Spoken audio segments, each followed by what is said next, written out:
Thank you for your company this morning. Greg has his winter jumper on this morning. Greg, good morning. I don't call it a winter jumper, it's fashionly. Oh, that's fashion. Yeah.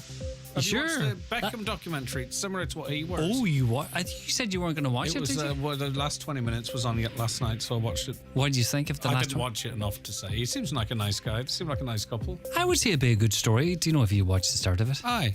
I would say Probably. it is. No, it is. It's well put together. A local man edited it too. I know. What do you call him again? Mr. Hart. That's correct. Michael, isn't it? Yeah. So when you said earlier on Little and I got it in Little or Aldi. What? Do you not know which one you're in? No, I never do. neither I just do see the one beside Oakfield. Yeah, I don't know either. I don't. I The guess only way I remember in Donegal Town is Little is beside the roundabout. Yeah. So one beside the roundabout. No, it's Little Roundabout. So like Little Roundabout. Yeah. And then I know that's Little. That's good. It's the only way I know. I'll never get it, I don't think. But see, there's more things important in life to remember, rather. But you think it would be just easy to remember. I can't. And I get it all the time. Which one did you go to? The one beside Oakfield? Little or Aldi. But for me, it's where I was in Little or Aldi. I don't good, try huh? and differentiate through the two. I know, it's the simple things, isn't it? I wonder, are we on our own? We can't be the only two. No, I bet there's more out there. See, come on, guys, admit it. We can start a Facebook support group. For daddies. Come here. Have a good show, right? Take care of yourself. You too. Bye-bye.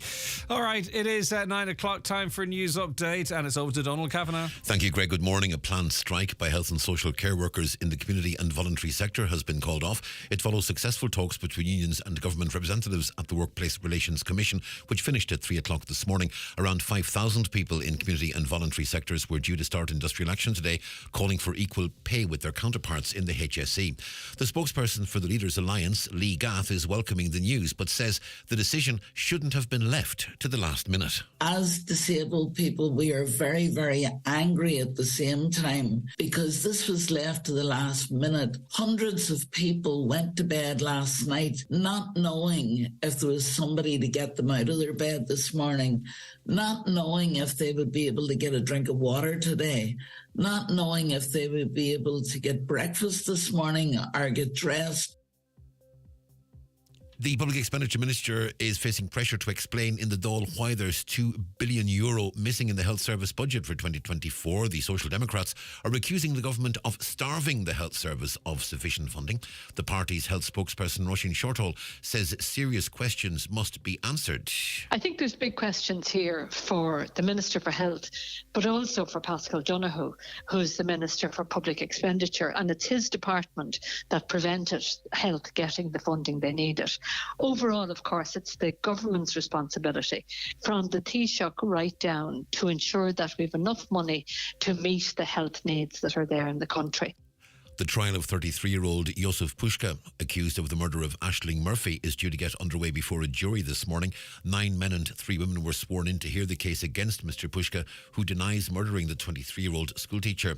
Mr Puška of Linally Grove, Muckla in County Offaly, was arraigned before the Central Criminal Court yesterday. Andrew Louth is there. The case is due before Mr Justice Tony Hunt at 10:30 this morning. All going to plan, the prosecution, led by Miss Anne-Marie Lawler for the DPP, will outline its case against Josef Puška. Yesterday, she said there will be multiple witnesses from the Tullamore area, along with Garda witnesses from the Midlands and Dublin areas. The opening statements are not evidence in itself, but it does give both the prosecution and the defence their first chances to address the jury.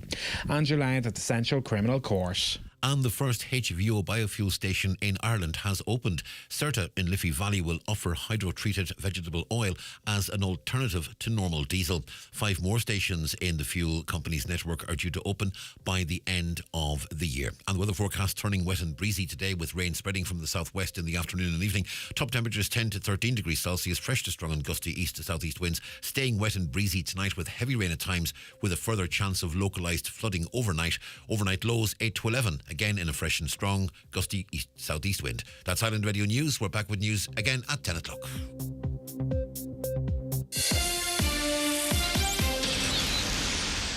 We're winners, baby. We've won the National Parenting Product Award for Best Family Supermarket. From our fabulous Mamia range of organic food, nappies, wipes and snacks, to our pocket-friendly groceries. Parents across Ireland know that Aldi is the perfect place to shop. And now we've got the trophy to prove it. What else could you wish for from our Mamia range? A podcast? way ahead of you. And that's a winner too.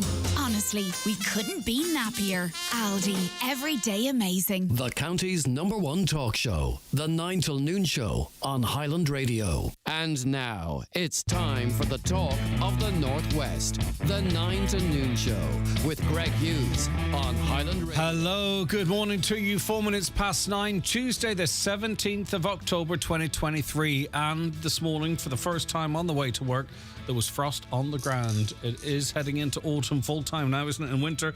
I hope you're all very well indeed. We'll keep you warm here with loads of informative entertaining content, hopefully. We've got lots coming up on the show, of course. Community Garda information is coming up for you just after 10, that and so much more besides. And you can raise your issues, have your conversations with us on 086 60 25,000. WhatsApps and text microphone. WhatsApps and text to that number. You can send a WhatsApp voice message to, of course, to 086 60 25,000. If you want to give us a call, it's 074 91 25,000, 074 91 25,000, and emails come in to us, comments at highlandradio.com. And we're getting record viewership figures on the show these last few days too, so feel free to watch the programme if it suits you and your lifestyle and where you're at. You can watch us on YouTube, Highland Radio Ireland, on your smart TV. It normally has the YouTube app installed, or if you have a Fire Stick, YouTube's on that as well. Highland Radio Ireland, and like and subscribe. It's very useful. And if you can watch, of course, across all your mobile devices using YouTube and also Facebook, Highland Hub, Highland Radio News and Sport. So whichever way you're with us, it's so great to have you on board. Really busy show yesterday. Lots of comments that came in over the course of the morning that we simply just didn't get to, but we will throughout the course of this morning as well. So please, want you to understand that your efforts aren't to waste, and we read all comments. The Irish Independent this morning: the government is concerned for the safety of hundreds of Irish troops based in the Middle East amid fears of an escalation in violence in the region. Irish peacekeepers in Lebanon have been forced into groundhog mode, meaning they have taken shelter in designated bunkers during rocket attacks since Israel declared war following the attacks on its soil by Hamas. There are 340 Irish troops stationed in Lebanon. A UN headquarters in the south of the country, where 8 Irish soldiers are based, was struck by a rocket on Sunday, but no one was injured, thankfully. The United Nations Interim Forces in Lebanon, UNIFY, is trying to establish where the rocket originated. Speaking ahead of an extraordinary meeting of the European Council today, Taoiseach Leo Varadkar said the possibility of the conflict escalating is a particular concern for Ireland, not least because it would only result in further unnecessary bloodshed, but also because we have peacekeeping troops in nearby Lebanon and Syria. I'll be raising the importance of opening up humanitarian corridors into Gaza to allow vital life-saving supplies to be brought in, and the EU is working closely with the UN on this issue. We will also discuss how to ensure that EU citizens who wish to leave can do so safely. Though that seems incredibly difficult, because the besieged Gaza is less than 24 hours from catastrophe. A catastrophe as hospitals run out of fuel. Hospitals in Gaza have just hours of generator fuel left, while water and other critical supplies have either run out or will do in around 24 hours, according to the United Nations. And you can imagine life there at the moment with an impending invasion, a ground invasion, I suppose that's what you can call it, can't you, from Israel. And also 6,000 bombs dropped on an area half the size of Inishowen. Like, this is not a massive area. And, you know, some people obviously can leave, others can't. They're sick in hospital, they can't be moved. If they move, they die. They have no means of transport. And bombs dropping all around you. It is absolutely horrendous to imagine what it must be like. Well, Egypt warned last night that aid for the besieged Gaza Strip is stuck at its border due to Israel not cooperating. The UN and human rights groups have pleaded for supply lifelines to be fully opened with Egypt, warning Israel's total siege on the enclave means food, water and medical supplies are running perilously low. Now, that is outside the rules of war. War is horrific, but there are rules within it. And if Israel obviously is planning on annihilating Hamas, Hamas attacked Israel. It's an ongoing situation, but Hamas is not the Israeli people, the Palestinian people. Why aren't they being allowed a chance of survival? It's just, and we have Biden landing into Israel to confirm his unwavering support for Israel, but also obviously, hopefully, diplomatic moves are afoot that if Israel feels it needs to avenge in a warlike fashion. I mean, it's going to do that, but not at the cost, a catastrophic cost of civilians. 3,000 already dead, and it could get much worse very quickly. Road policing strong, says McIntyre's figures show a drop in Garda checkpoints. This is the Irish Times. Garda enforcement of the rules of the road is strong, Minister for Justice Helen McIntyre said, after figures showed a drop in the number of Garda checkpoints being carried out amid calls for tougher policing measures. The Irish Times reported yesterday that the number of alcohol breath tests carried out at Garda checkpoints has dropped by more than half when compared to before the pandemic, while the number of Gardaí assigned to roads policing is at its lowest level since 2017. Responding to the new data, Minister of State Jack Chambers said there was a need to strengthen enforcement. Mr. Chambers made the comment as he announced a proposal. I'll get to that proposal, actually. It's in another paper. But I think this kind of aligns with what a lot of people say when they contact this show. They travel all around the country and very rarely, sorry for the noise of the newspaper, they very rarely encounter a checkpoint. The figures now back up those statements. The Irish Daily Mail, and of course we spoke extensively about health on the show yesterday and will continue to do so. We had two consultants who very bravely and very difficult for them spoke out about the horrendous situation at Letterkenny University Hospital. One described the situation as barbaric. A lack of investment means that the provision of service provision is at a tipping point and could collapse altogether. That is the concern. But where will the money come from? There'll be no second budget for the health service generally, despite a crisis looming this winter. Senior cabinet figures have warned, the Irish Daily Mail reports. Hopes that cuts to the Department of Health annual budget would be filled by a bailout were dashed last night when cabinet ministers told the Irish Daily Mail that any additional monies would merely keep the lights on.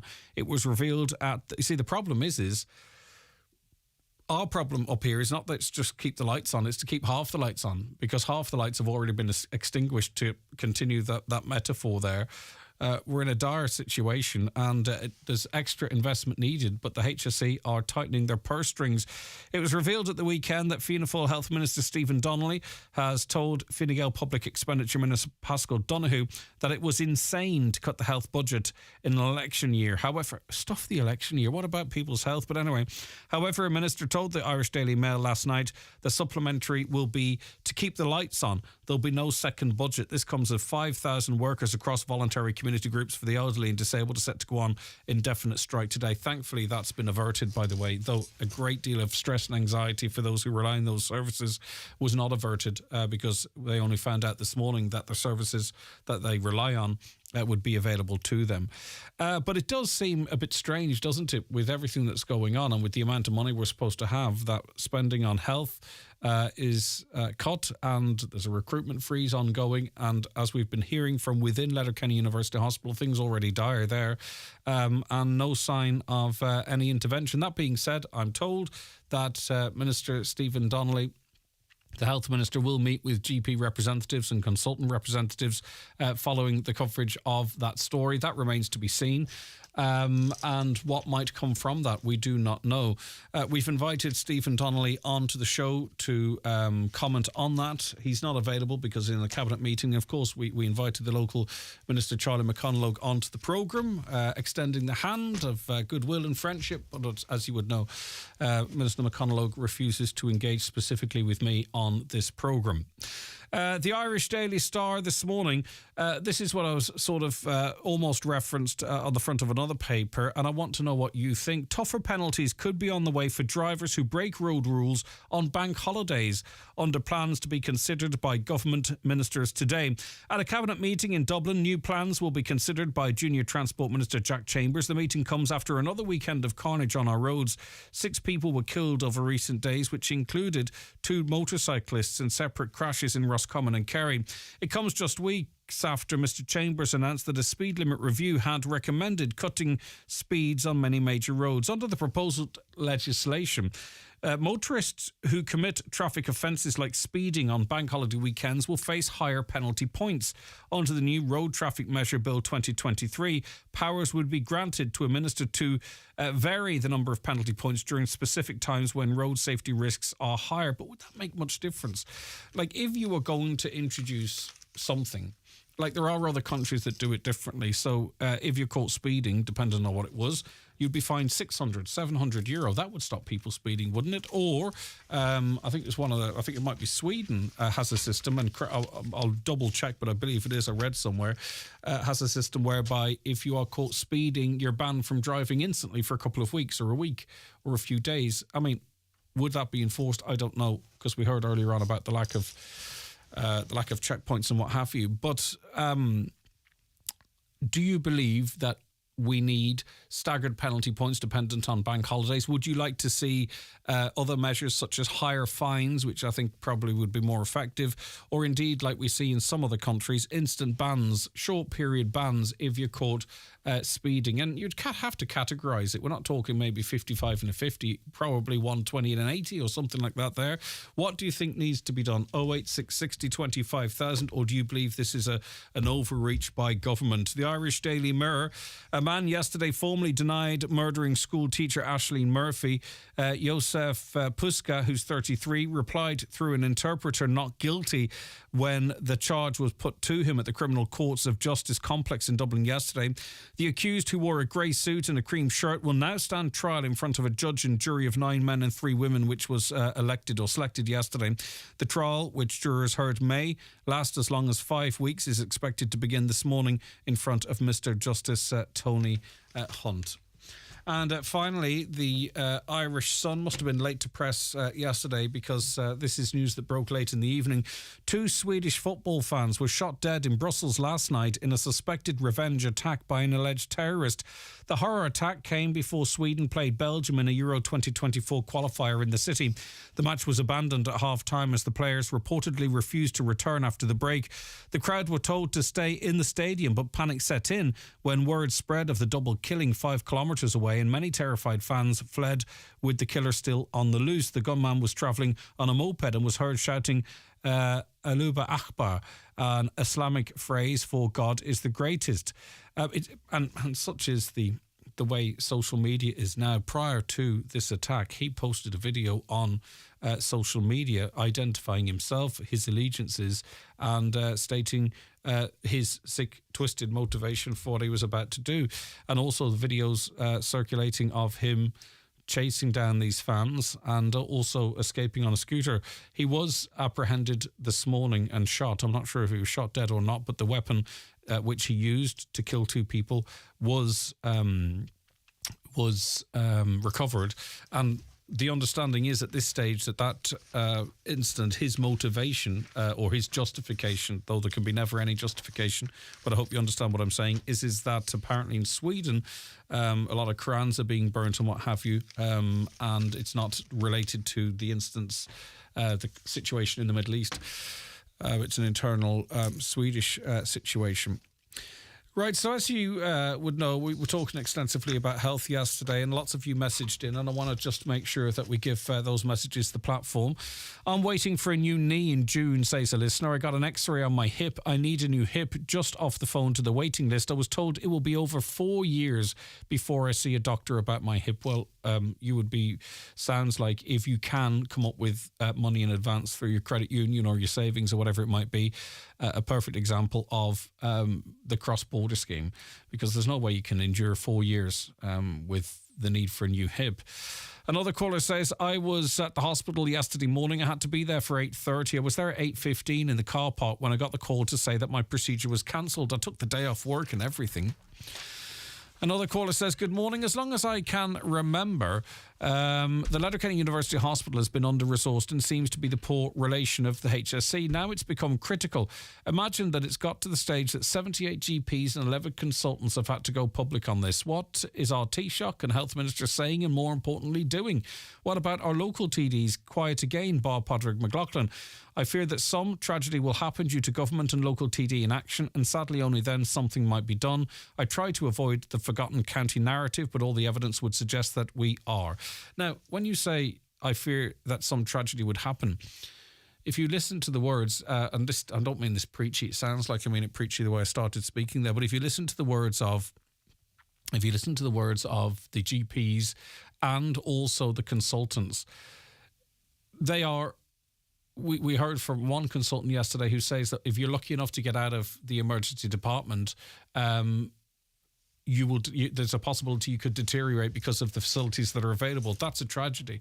GPs are saying that they're concerned to send particularly older people to the ED because a long sit for them before they get treatment might have a negative impact on their outcomes, up to and including death.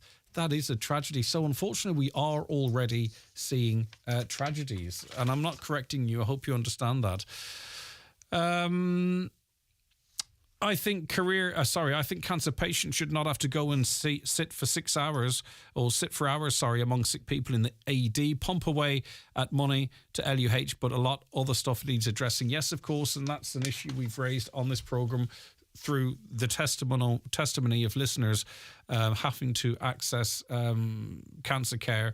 Even though you have a card that should have you fast-tracked, it doesn't always work. And we've had cancer patients sat in the ED and eventually left because they didn't feel it appropriate for them. All right, our first guest with us very shortly. Thinking of changing your floors? Why not see what Florid Letterkenny has to offer? Florid have a large selection of solid, semi-solid and laminate click vinyl wood flooring, together with a fantastic choice of parquet, herringbone flooring, all at incredible value. Don't delay. Call Florid today on 087 161 7008.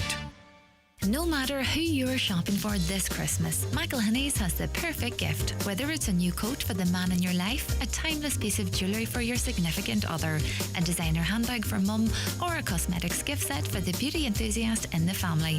Visit us in-store or shop online to find everything on their wish list this Christmas at Michael Hinney's. Congratulations to our Super Value suppliers and Food Academy producers who won 94 awards at this year's Blossom Heron Awards, like our Super Value Signature Taste Cashel Blue Cheese by Cashel Farmhouse Cheesemakers, winning gold, and our Food Academy producer Clonakilty Gluten-Free Kitchen also winning gold for their multi-grain loaf. Super Value, Ireland's #1 award-winning supermarket. The new Corolla Hybrid Electric range is here, and the Corolla Cross SUV is the latest addition to the iconic family. Spacious and beautifully designed, it's perfect for growing families everywhere. And it's available to order now at Kelly's Toyota Letterkenny and Mount Charles. With exceptional electric drive time and no plugging in, the next generation is ready to take over. See the new Corolla Cross today at Kelly's Toyota Letterkenny and Mount Charles. Toyota, built for a better world. Terms and conditions apply. Applications are now open for the Donegal Enterprise Awards, hosted by Local Enterprise Office Donegal. The awards celebrate the diversity and strength of the small business community in Donegal. A prize fund of €14,000 will be awarded across 9 different categories.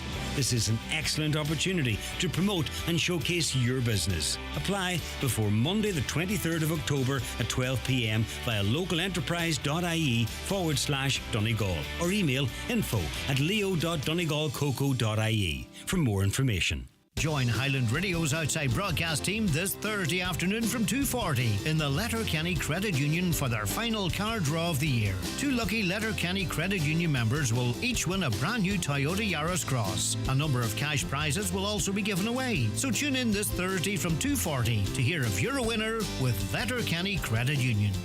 Highland Radio time checks with Expressway. Travel Route 32 from Letterkenny to Dublin when you book online and travel for less.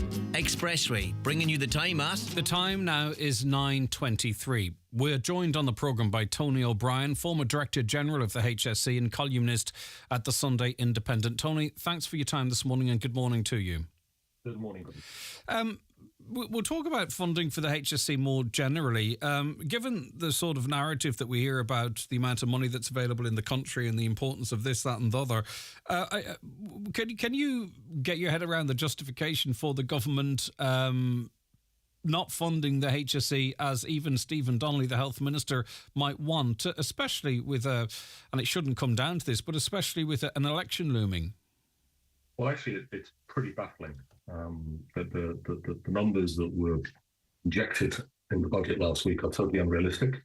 They don't reflect even the cost of the HSE continuing to do what it already does. And they certainly don't reflect the ambitions of Sláintecare, which are clearly to improve the quality of service. And I'm aware, obviously, of the local concerns that you were discussing on the programme yesterday about access times at the Letterkenny University Hospital, which unfortunately are a feature across the system. And there is this Sláintecare plan in place, which has been making some progress in recent years. But to land the HSE with a €2 billion problem isn't going to help any patient anywhere in the country, unfortunately. And it's an issue as well, too, that's felt by everyone, either directly or by one degree of separation. But getting on to sort of the funding of Letterkenny University Hospital, and much has been talked about. Of course, it's the sixth busiest hospital, but it's bottom of the table in terms of funding, 6,900 odd per patient. Our nearest, probably the best comparison as well, would be Sligo University Hospital, that would have double the investment or spend per patient. Have you any insight as a former Director General of the HSE as to why that might actually be, Tony? Most of the funding patterns that we see owe their roots in history. And obviously we have a history that was based on health boards. Health boards sought to develop major centres and less major centres, and clearly Sligo benefited from that. That does need to change. One of the fundamental principles of Sláintecare is equalising the way funding is distributed based on population need, adjusted for health need and social deprivation and so on. And there are moves in that direction, but at the moment it's quite difficult when the HSE is running a cash deficit of 1.1 million for it to make those kind of changes that it needs to make. There are, I think, some special considerations relating to Letterkenny, its relative geographical isolation in the country as a whole. And obviously, once you go north on either of the peninsulas from Letterkenny, you're heading quite some distance into areas that simply aren't served by other hospital services, at least not within the Republic. And therefore, there are some special reasons for concern when you have 13 consultants and the local GP community expressing the alarm, sounding the alarm in the way that they are now. And I certainly hope that their message is being heard loud and clear. But as I say, it's quite difficult for the HSE to respond to any particular concerns when it's being left with the particular financial problem that it has right now, which is the worst in a decade. I took over the HSE in the teeth of the financial crisis for the entire country, and the HSE was being treated better in terms of its budget at that stage, I think, than it is now. And that's really astonishing. But is there a historic, did you encounter anything in your role? And I know it's a huge role and very hard to sort of know everything that's going on within it. But why do you think that Letterkenny University Hospital historically has been so underfunded and neglected? And I mean, it's taken massive campaigns just to retain or to have basic services. Is it seen as a problem? Is it seen as insignificant? I'm struggling as to wonder why it's such an outlier, both geographically but also in terms of the attention from the HSE. I don't think there's a negative or hostile approach to Letterkenny. I don't think it's seen as a problem. It's certainly recognised as a hospital that has really incredibly strong support from its community. Whenever I visited and met with Sean Murphy, the general manager there, I almost always encountered people from the community in terms of the hospital support group and cancer campaigners and so on, and found it to be a hospital that was well connected with its community and well supported by its community. As I say, it's a historical thing, but the whole Sláintecare project is designed to re-equalise the way funding is distributed across the country. But unfortunately, that's being undermined now by the overall financial settlement for 2024. The Health Minister, Stephen Donnelly, I understand, has agreed to meet with representatives from the 11 consultants you referenced and also GPs. They have a list of priorities that they believe that need to be acted on. We heard from Mr. Michael Sugru yesterday that he says we need a 4 to 8 week plan, such is the situation at the moment. Is that within Stephen Donnelly's gift? In other words, what potentially could, so we can manage expectations one way or other, what potentially could a meeting like that succeed with Stephen Donnelly? Well, obviously, as the Health Minister, he has a significant voice but he hasn't been supported just recently to the extent that he needs to be. So, in addition to meeting with Minister Donnelly, there's at least one other cabinet minister in the county and other TDs as well. I think it's important that they're all appraised of the situation. It's obviously important that Minister Donnelly has agreed to have the meeting, and he can use the information he gathers as part of the overall approach that he's taking to try and correct the problem that's now occurred with the health budget, because clearly it's not tenable when you have a situation such as that that's being described by local doctors in Donegal.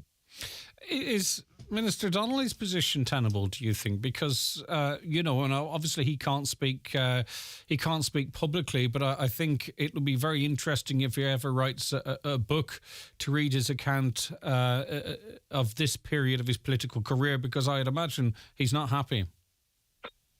Well, based on what he has said at press conferences and his relative silence on his Twitter or X feed recently, it's reasonable to infer that he's not happy. I think his position is tenable in the sense that he is not the person who made these budget decisions. From my own day, I can tell you that the health minister is a policy taker when it comes to budget. These decisions are made on a whole of government basis. And he is clearly in the position now of seeking to correct these problems. And rather than having his position questioned, I think it's important that everyone who supports the further development and improvement in the health service would rather support him rather than criticize him. He's not the architect of this particular problem. He's obviously the guy now in the hot seat trying to resolve it, and that's not going to be easy. And it wouldn't be helpful for those of us who have a big interest in healthcare to make his problems more difficult by calling his own position into question right now. I don't think that would be a good. And it is interesting how you describe it as a collective decision, which makes it even more bizarre, because everyone around that cabinet table, there's very few of them will not have constituents that are not happy with the health service, not happy with investment in it and what have you. It just seems a bizarre one. Again, sorry to go back to that one, Tony. It just seems a bizarre decision, and you just wonder, is there a different motivation? Are they saying to the HSE, that's how much money you have, we're not throwing good money after bad, get your house in order?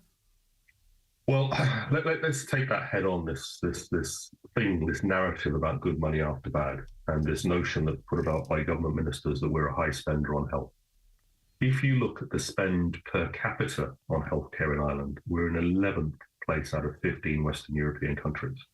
So when you think of the countries that we would like to compare ourselves with, we're well behind them in terms of spending. So it's not that we're extravagant in the way we fund our health service. One of the reasons we have fewer hospital beds and fewer doctors in other countries, and that's right at the heart of the issues that are being discussed at Letterkenny University Hospital now, is because we don't fund the health system at the level necessary to do that over time. And obviously it would take time to build up beds and doctors, but if we're not even funding, it's not going to happen. There's also this narrative that the HSE consistently overspend. Now, coming into this year, 2023, basic maths, taking into account inflation and demography, the cost of continuing to do what they did in 2022 required an additional 2 billion euros, and they got 900 million. Still big money, but far short of what was required. Going forward for next year, assuming that they are funded to the extra 2 million that they need, or 1.5 billion is likely to be the end of year deficit, the cost of continuing to do what they do is about 1.2 billion, and they're getting funded at 700 million. What you see is a consistent pattern of underfunding of the health service. And if that continues, it's going to be very difficult for the HSE to manage its financial affairs into the future. So while there's a political narrative, and you see all the junior ministers going out with their speaking notes, must have efficiencies and we're big spenders, it's simply not true. The HSE isn't funded at a level of comparable health services in the countries that we would want to hold ourselves up against. That's a principal reason why we have many of the challenges in the health service that we do. But to land the HSE with what is roughly speaking a €2 billion problem going into 2024 places them in an impossible position. They're required to put forward a health service plan, that is balanced, and yet does all the things that we need it to do, and they cannot do both. It was very interesting to hear Bernard Gloucester, the CEO of the HSE, saying on national radio on Sunday that the 2024 service plan will have to have an inbuilt deficit because there are things that he simply is not in a position to cut. And that's a really bad position for someone who's only been in the job 6 months to be put in by virtue of what looks like a crazy set of arithmetics and a crazy set of political calculations. And I think they're just going to have to reverse engines and fix this problem.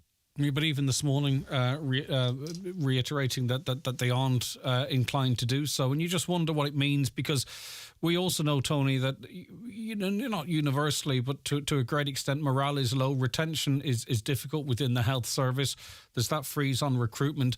I mean, we often wonder, the good doctors and nurses of Letterkenny University Hospital and other facilities, how long are they going to work in very difficult conditions? And then they look at what lies ahead of them for 2024. You'd fear that it could exacerbate or speed up intentions to get out altogether or move somewhere else. I mean,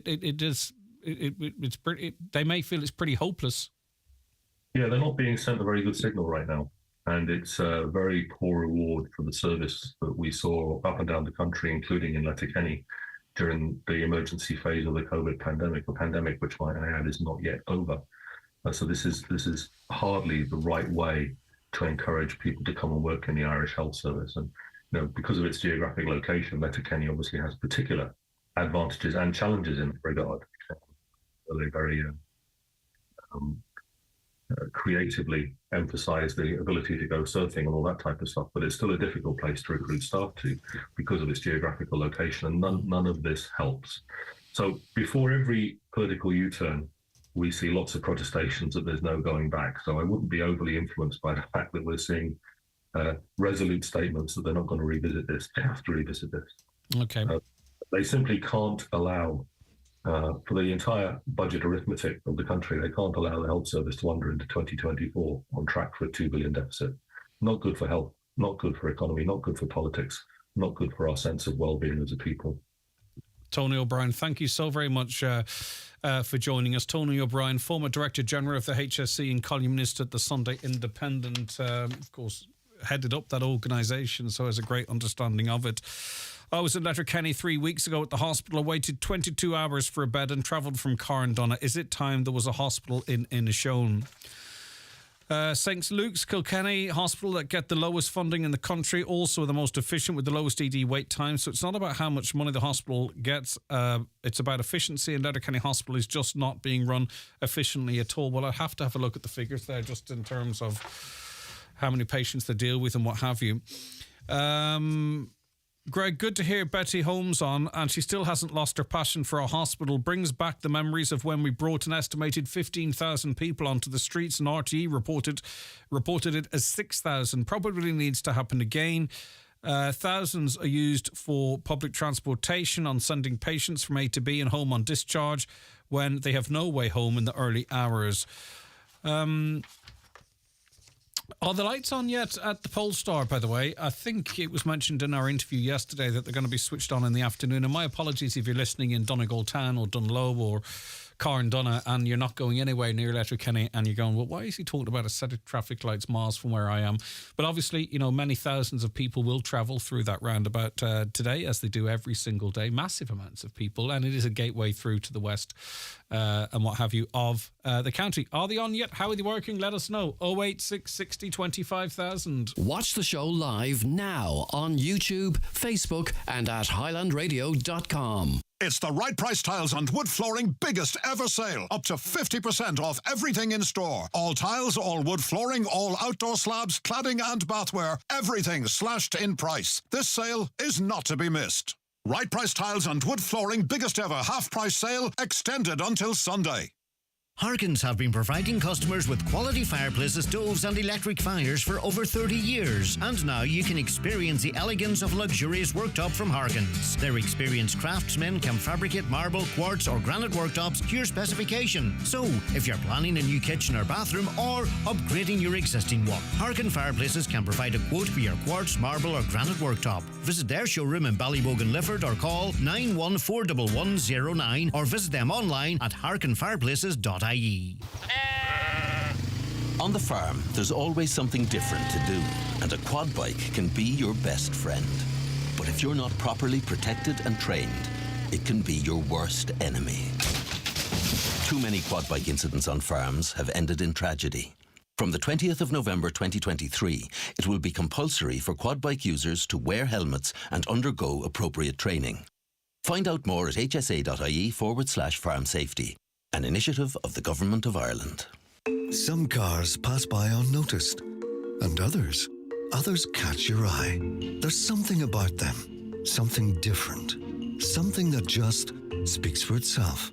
The Opel Astra, a new generation Astra, a car that just has to be experienced on every level. Named Continental Tire's Irish Compact Car of the Year 2023, the Opel Astra speaks for itself. Test drive the Opel Astra at Heron Auto Opel. See heronopel.ie for details. Looking for that extra special venue for this year's Christmas party? At the Water's Edge Rathmullen, we have the perfect place for you, and we can cater for large groups. Sit back, relax and enjoy the beautiful backdrop whilst enjoying our delicious Christmas party 5-course menu. For more information and bookings, call the Water's Edge Restaurant Rathmullen 074 989 1352. All you need to make your house a home at Patterson's The Hall Ifford. Christmas Layaway Club now open with lots of Christmas gift ideas in store, like Hollywood mirrors, dressing tables, beanbags and much more. Need a new mattress? Visit our sleep centre on the first floor with quality beds and mattresses at discount prices. In stock and ready for immediate collection or delivery. Open Monday to Saturday 9am till 5:30pm with hot lunches served daily in our coffee shop. Patterson's Kitchens and Interiors. The Hall Ifford. Now you're very welcome back to the 9 till noon show, and I'm delighted to welcome back into studio Josephine Corkery, member of the Special Needs Parents Network in Donegal. Good morning to you, Josephine. Morning, Greg. Thanks for having us. Thanks so much for calling up. Josephine, just before we get to yesterday's meeting, because things have moved kind of quickly, really, haven't they? Talk to us about the establishment of this group, the numbers involved and the processes you have been going through up until now. Yeah, absolutely. So we set up the group on the 15th of September, so we're just over a month old. We hit 600 members yesterday. I suppose our primary tool for engagement with our members is through Facebook, and we hope in the future be looking at other in-person events and things like that, but at the moment that's our primary vehicle. So we've 600 members. The purpose of our group, as we always set out, was to provide a loud, unified voice to help us advocate for our children, and also, to provide peer-to-peer support. Where do I access XYZ? This is an issue I'm having at home. Anybody have any advice? Because we all have that lived experience as parents of children with disabilities and additional needs. It's important to say, I suppose, that we are members and we encourage, families and parents to get involved of children with all disabilities and of all ages. So, if your child is an adult, they're still your child. You still have to care for them. So we would be very inclusive in that way, and that we want to bring as many people together so that we can effectively advocate for all of the issues that we're experiencing. And they're very varied, to be honest. As we mentioned, I suppose, a couple of weeks ago, the CDNT, the Children's Disability Network team, and the support that children with additional needs and disabilities under the age of 18 that they're getting is very wanting at the moment. There's huge issues with that, and you've been very excellent here at the radio covering that and keeping that a live issue for us. So that was our first issue that we're looking for, or we were looking at, I should say. We prepared a report on that we launched just yesterday on the stakeholder impact of the CDNT crisis. Purpose of that report, as we mentioned, was we wanted to provide, I suppose, an evidence-based, factual review on the impact of the crisis on the various stakeholders. The HSE and I suppose the various parties are very used to hearing from parents who are struggling. And sometimes we feel, that maybe it's like shouting into the wind. So we needed to come together. We needed to have that, I suppose, loud, unified voice. But it can't be ignored now. Yes, it can't exactly. be ignored. Exactly. And it's not individuals sending a letter or making a phone call or the occasional interview. I mean, 600 members in a month is remarkable because everybody's different. Not everyone, firstly, is on Facebook, but wants to sort of even be... Not everyone sort of wants to be that person that's part of that either. Now, they're probably watching on if they can, but so to get 600 is really quite remarkable. Now, before we get to the meeting and what's been done here, like the one thing I've noticed over the last month, which is really quite remarkable, and particularly in the last week, is a rush of adverts to fill these positions. Yeah. Which because we were saying, well, where are these ads? Where now there's radio ads for them. There is. There's adverts actually on Facebook, promoted ads. Like there is an act now. There's a short-term, medium-term and long-term situation here, right? But now all of a sudden we are seeing an active campaign to hire people into Donegal CDNT. Yeah. So that, in the first instance, that's a victory, I think. That's a victory. It absolutely is. And I suppose the parent representatives in each of the areas have been really pushing that recruitment piece.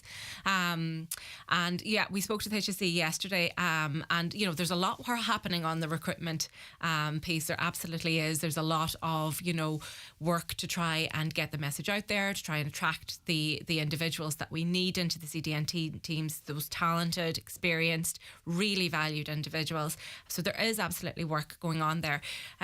Our perspective from the Special Needs Parents Network maybe is slightly different to the recruitment piece. I get that. And we really wanted to articulate that for us. What you told the HSC and local reps yesterday. Yeah, so I suppose the meeting yesterday was very positive. I will say that first of all. And, you know, there was very much a genuine effort to listen to ourselves and our perspective and to listen to the parent representatives. And each and every person, I suppose, that presented had a different aspect, which was really, really useful. So, I suppose with regards to it, we spoke about our view, which is we can speak about recruitment, but recruitment in its very nature is aspirational.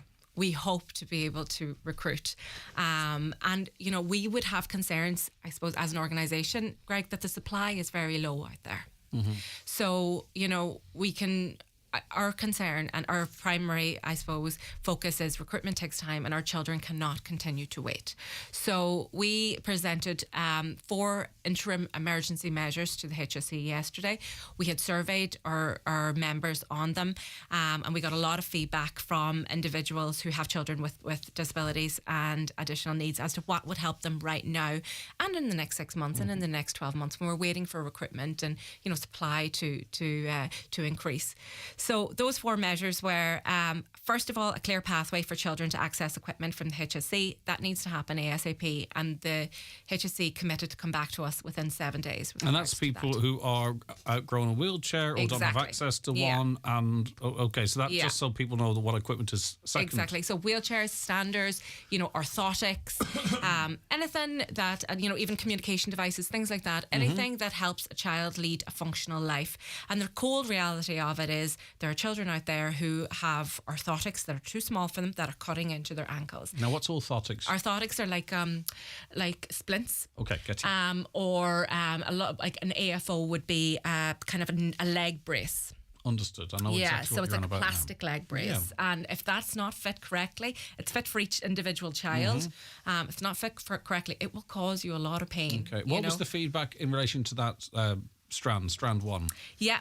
Absolutely. I mean, there was no excuse around that. Okay. There was none. Hands so they up. committed. Hands up. We should have done that. Yeah. No, absolutely. Right.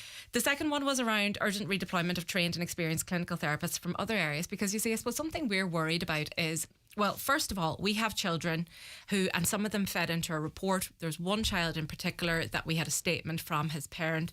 You know, he has 80% scoliosis. He's on the list for surgery with the surgical team, the spinal surgical team down in Crumlin. He will not be able to get that surgery unless he gets physiotherapy and occupational support now. Yeah, and it's obviously those surgeries, it's problematic at the moment because of its further controversy, but he also needs to be prepped for when. And needs to have after surgical care there. So our concern is that little boy, and there are many other little boys and girls and adults around the country who cannot access surgery because of what's happening here. And they, you know, they will be in pain, and that will have a massive impact on their What was lives. the feedback on that? We will look at it. I suppose what we were saying was you need trained and experienced people now. We also need trained and experienced people to train up the new individuals that are coming into the service, because what you're going to have, like if you look at Donegal East, there's only one trained therapist currently on that team. She's an SLT. They're waiting for another 8 or 9 more. So there's going to be a brand new team, and you need to have that experience to support them in their role. That one, we'll see. They said they'd be back to us within 30 days on that one. We asked for an interim emergency model to support children accessing private therapy and diagnostics. So basically, 70% of the individuals who completed our survey spoke of how they pay for private therapy at the moment. So private SLT, private physiotherapy, occupational therapy and psychology, behavioural therapy, play therapy and a few other things. That puts a huge strain on families financially. And they have no other option. Like I'd mentioned here the last time I was speaking to you, Greg, like my daughter is quite severe. We have no choice. It's like bread, water, shelter, physio, OT, you know? So we have no choice. And these services, you know, are, I suppose, doing the job that the HSE should be doing. Yeah.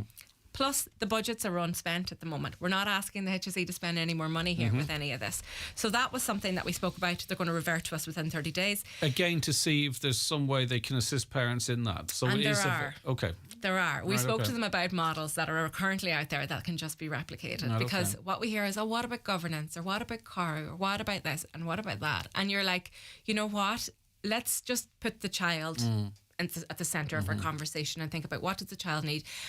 You know, we can manage all of the other And if concerns. you've got faith in your long-term plans, then you're only ever committing to an interim measure. Exactly. So this if is you an don't, emergency exactly. measure. So you're not looking, no one's looking for this to be the long-term solution. No. But if you are serious about hiring, then we all agree this is interim and it's for the children and the families. Let's get on with it. Yeah. All right. Exactly. So that's a 30-day revert. That's a 30-day revert. And then the last one was, and one of the key stakeholders that we spoke to in the development of a report was the schools. You know, because we felt, you know, there are schools out there, there are special ed schools, there are schools where they have ASD classrooms, there are schools with, you know, mainstream schools with children that have disabilities and additional needs. And those schools are struggling without the support. What we used to see a number of years ago was that, you know, trained therapists would go into the school to support the SNAs and support the teachers, support the children accessing their education. That doesn't happen anymore. And we had, you know, really good engagement from schools around the county. We're really, really grateful for that. And, you know, you can see and feel the frustration. Just even, there's one fantastic quote from a mainstream school that talks about, we are teachers. We're not physiotherapists. We're not occupational therapists. We are teachers and we're trying our best, you know, and we're having to plug the gap. It's impossible for us to plug that because we're not, you know, we're not experts in that field. We're teachers, you know. And schools spoke about, you know, and families have spoken of this as well. There is a deterioration in the amount of care that our children are getting, you know, and even I know you were talking about Letterkenny Hospital before I came on, you know, if things are getting worse, we're getting better off as a country, but things seem to be getting worse for the people who really need it, you know? The public know that, though. You see, there's a couple of things going on. We hear one reality, but we live a different one. We're not silly now. I think we're as clever as we've ever been. Yeah.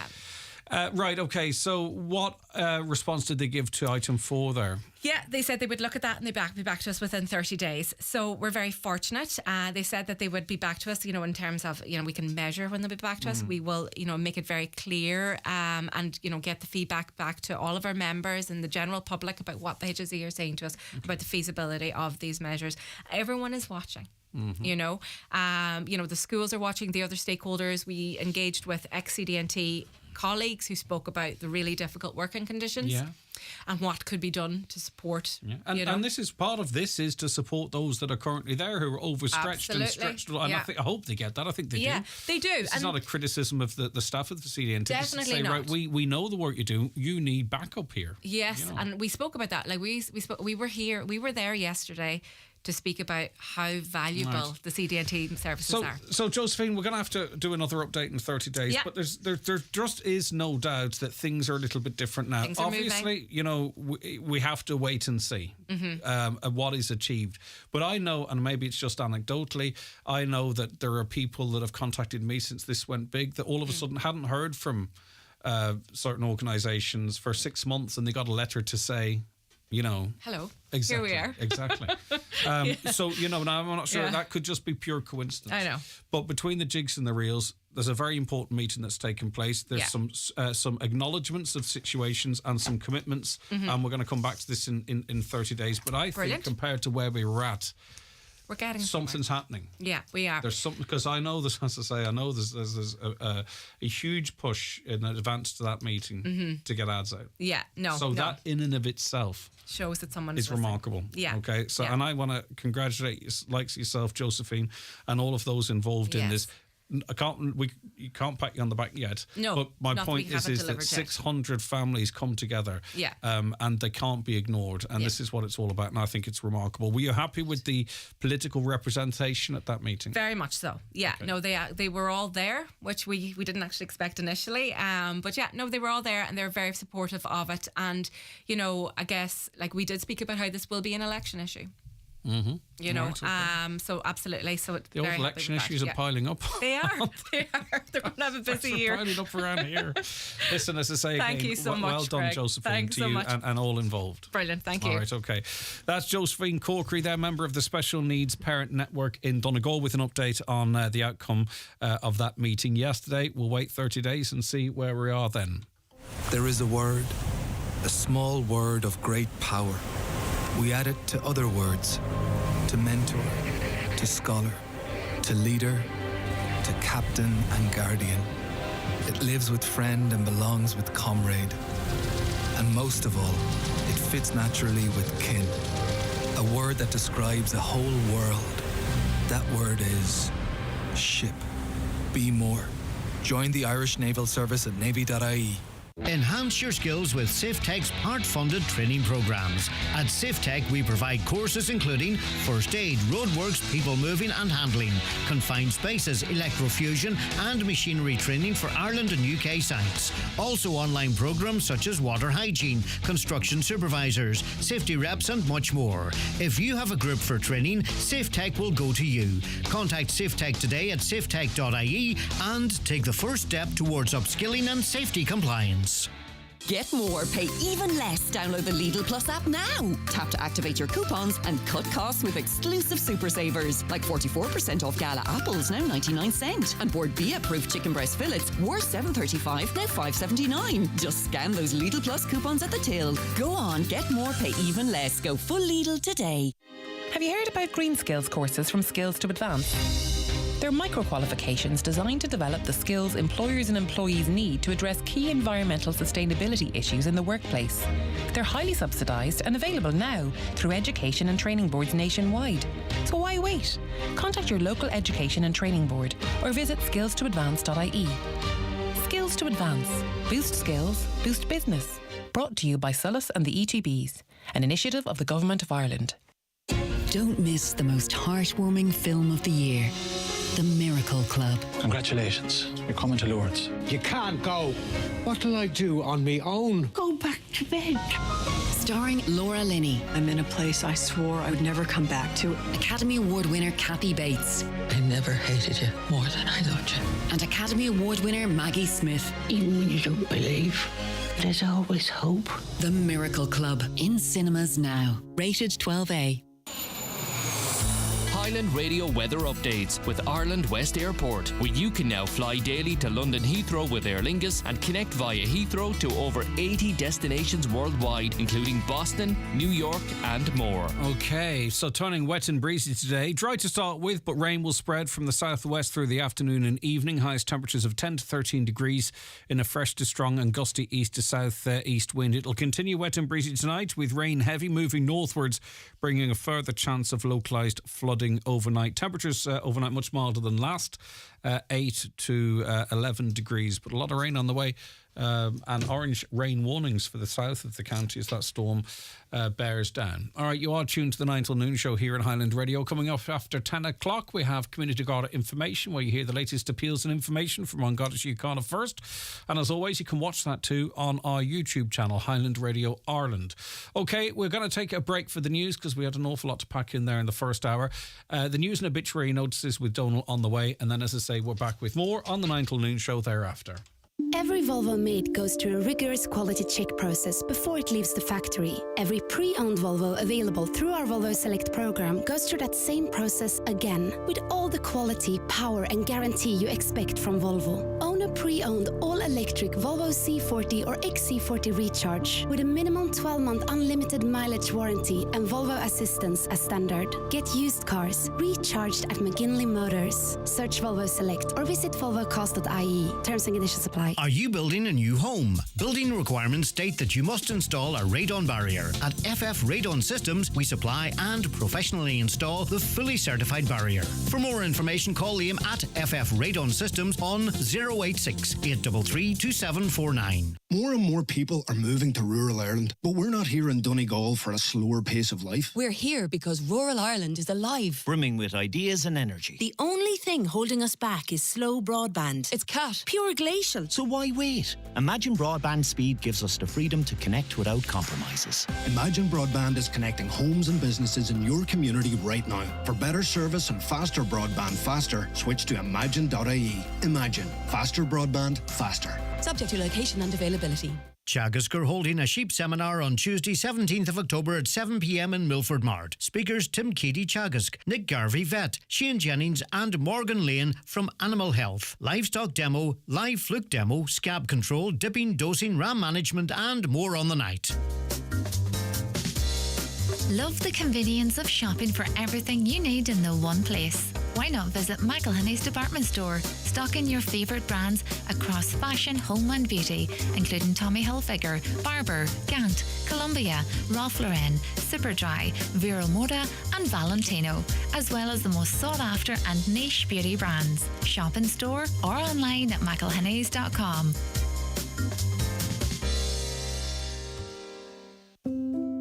It's Tusla National Fostering Week. Tusla urgently need new foster carers to support children and young people in need of a nurturing and supportive home during a time of great change and uncertainty. Why not join us for a Tusla fostering information session? Call free phone 1800 226 771 or visit fostering.ie for more information. It only takes one person to change a child's life.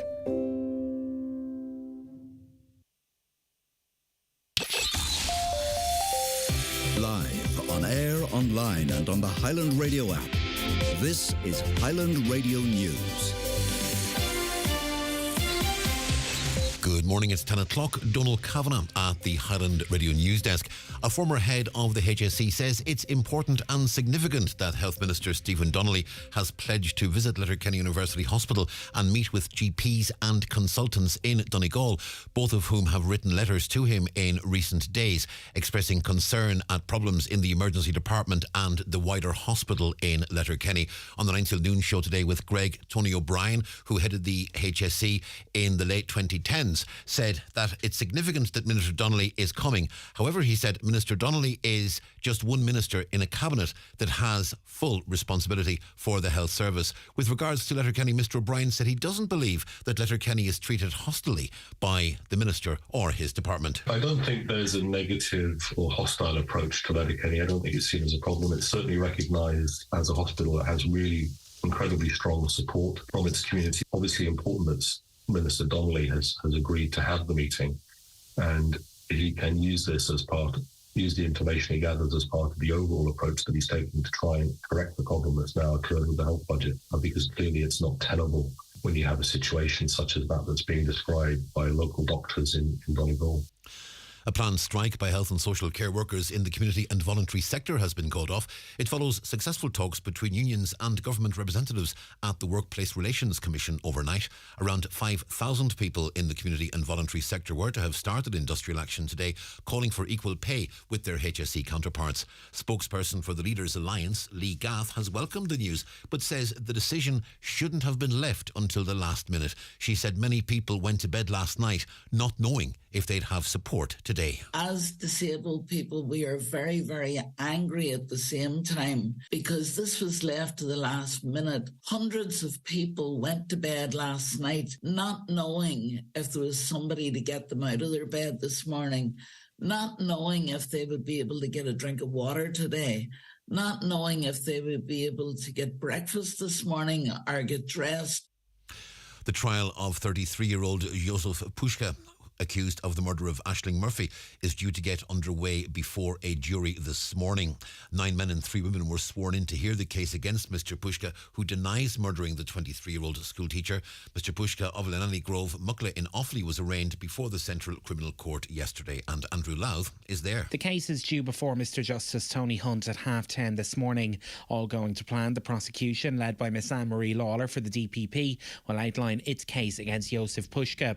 Yesterday, she said there will be multiple witnesses from the Tullamore area, along with Garda witnesses from the Midlands and Dublin areas. The opening statements are not evidence in itself, but it does give both the prosecution and the defence their first chances to address the jury. Andrew Louth at the Central Criminal Court. Uisce Éireann says repairs to a burst water main may cause supply disruptions today at Marble Hill, Parkmore, Portnabla and surrounding areas. Works are scheduled to take place until 3 o'clock this afternoon. People are advised to allow 2 to 3 hours after that estimated restoration time in order to allow their supplies fully return. The first HVO biofuel station in Ireland has opened. Certa in Liffey Valley in Dublin is offering hydro-treated vegetable oil as an alternative to normal diesel. 5 more stations in the fuel company's network are set to open by the end of this year. And the traffic lights at the Polestar roundabout in Letterkenny are becoming operational this morning. Donegal County Council is urging people to take extra care as they approach the roundabout. They say there may be some traffic delays in the short term as the new system beds in. The council is urging people to ensure they follow the marked lanes on the roundabout. They say failure to do so could cause other lanes to become blocked, and there's a series of graphs produced by the council that can be seen on our website, highlandradio.com. Well, the forecast turning wet and breezy today. Dry to start, but rain will spread from the southwest through the afternoon and evening. Top temperatures 10 to 13 degrees Celsius in a fresh to strong and gusty east to southeast wind. Continuing wet and breezy overnight with rain moving northwards, bringing a further chance of localised flooding tonight.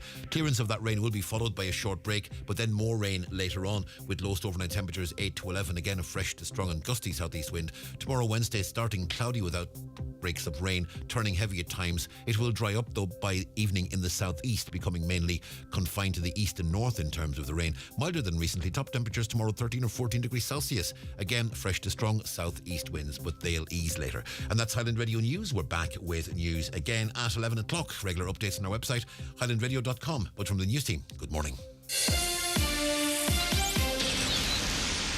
The obituary notices for this Tuesday morning, the 17th of October. The death has taken place of Sheila Friel, née Herity, Birch Grove, Lag, Milford. Her remains will repose at her family home from 5 o'clock this evening. Funeral arrangements will be confirmed later. The death has taken place of Barbara Ann Stewart, née Dunbar, 16 Rockley Road, Castlederg.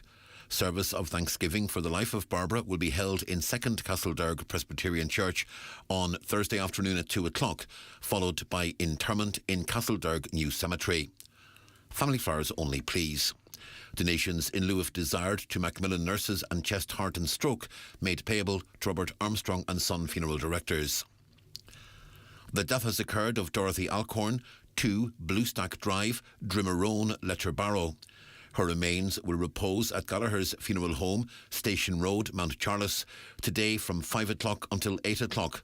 Removal from there tomorrow to the Holy Trinity Church, Dunfanaghy, for service at 2 o'clock, with burial afterwards in Clonderhorky Cemetery.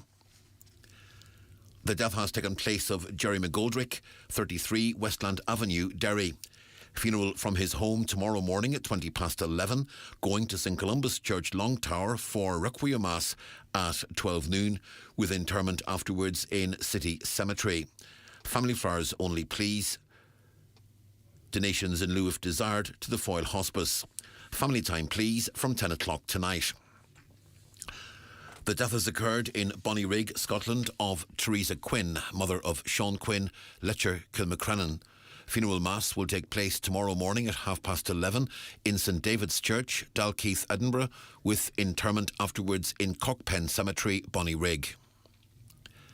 The death has taken place of Noel Devaney, Raimochi, Manor Cunningham. Noel's remains will repose at his late home today from 12 noon until 10 p.m, with rosary at 9. Funeral from there tomorrow morning at 10:15, travelling via Manor Cunningham Village to All Saints Church, Newton Cunningham, for 11 o'clock Requiem Mass with interment afterwards in the adjoining cemetery. Family time, please, on the morning of the funeral. Family flowers only, please. Donations in lieu if desired to the paramedic section at Letterkenny Ambulance Station, care of any family member. The death has taken place of Rosaline Houston, née Gormley, 252 Town Parks Convoy, formerly of Tullyvinny, Rifo. Her remains are reposing at her late residence. Funeral from there tomorrow morning at 10:15 for 11 o'clock Requiem Mass in St Mary's Church, Convoy, followed by burial in the family plot in the old graveyard. The death has occurred of Mrs Margaret Maggie Murray, Keju, Kincashla. Her remains will repose at her home from 11 o'clock this morning until Rosary at 9. Funeral Mass tomorrow morning at 11 in St Columbus Church Acres, with interment afterwards in Belcridge Cemetery. House private, please, before the funeral. And the death has occurred of Dominic Dim Cotterson, Grahamsland, Castlefin. Funeral from there this morning at 11:30, going to St Mary's Church, Castlefin, for Requiem Mass at 12 noon, with burial afterwards in the adjoining cemetery. Family time, please, before the funeral. Family flowers only. Donations in lieu to Brindley Manor Nursing Home Comfort Fund, care of any family member, or Kennedy's Undertakers, Castlefin. For family information and more details regarding wakes and funerals, please go to highlandradio.com.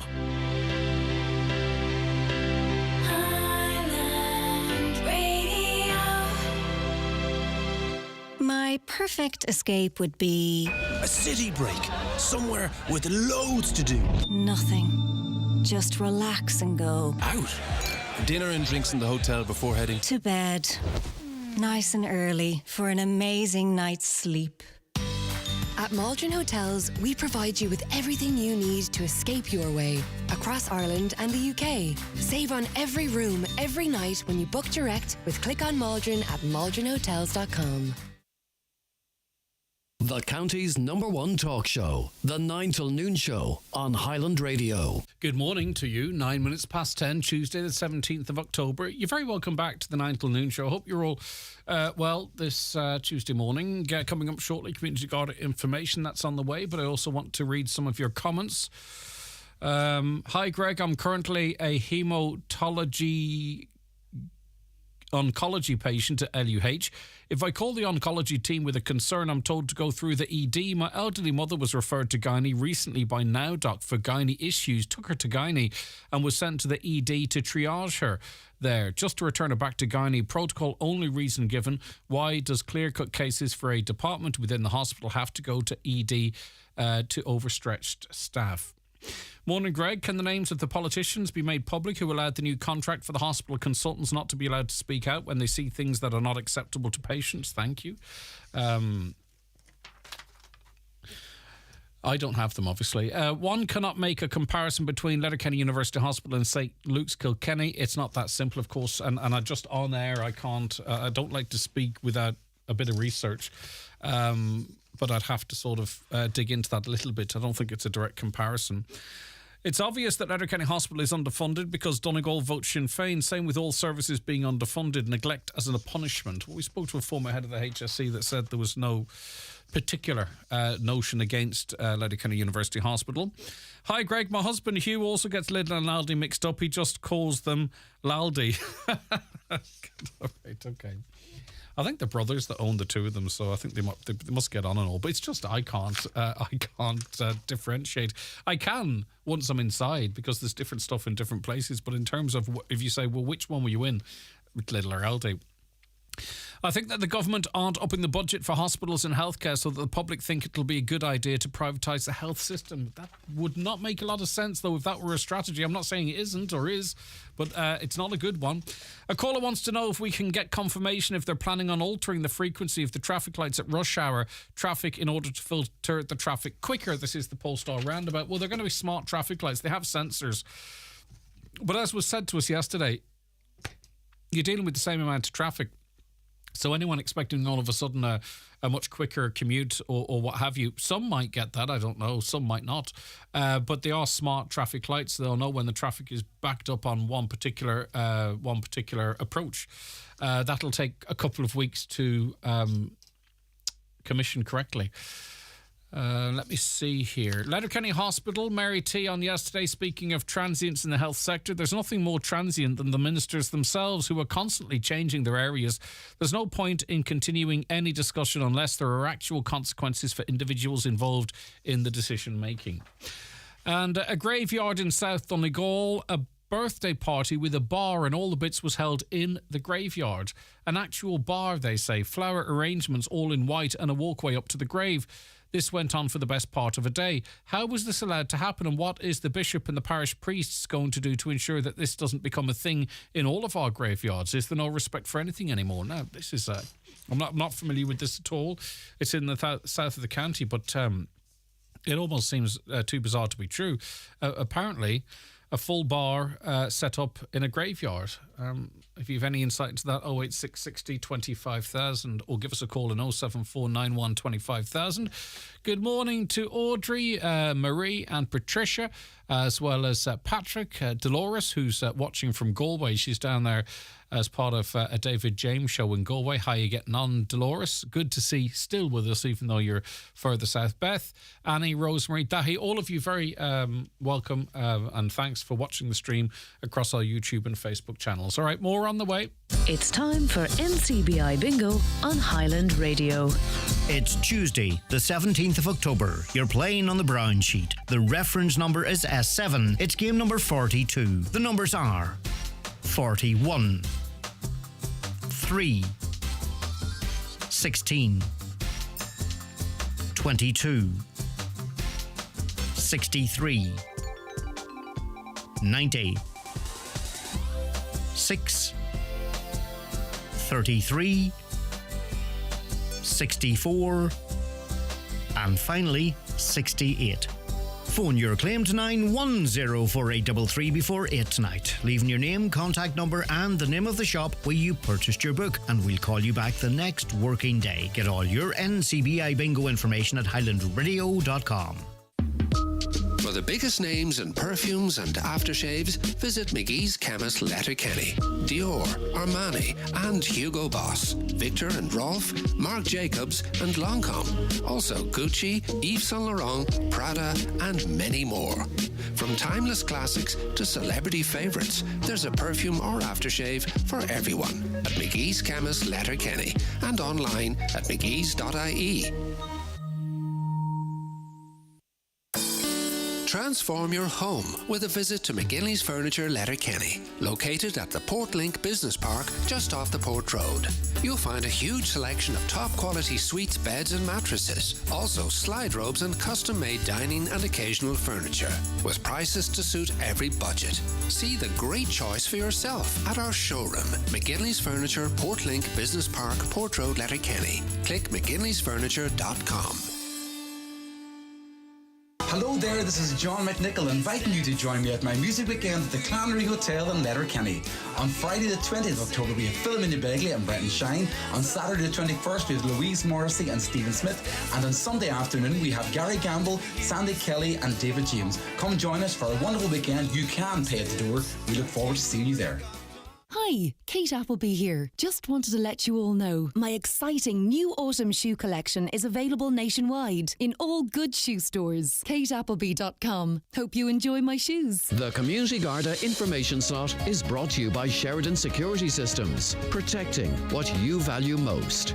Call today and get your zero-wire alarm system from €299. Sheridan Security, 91-26025. Good morning to you. You're welcome along to Community Garda information for this Tuesday of October, and it's a very welcome return for Garda Niall Maguire from the Falcara Garda Station. Good morning, Niall. Good morning, Greg. Good to have you up. Thanks so much for that. Right, okay, we'll start with appeals and a criminal damage incident in Letterkenny, Niall.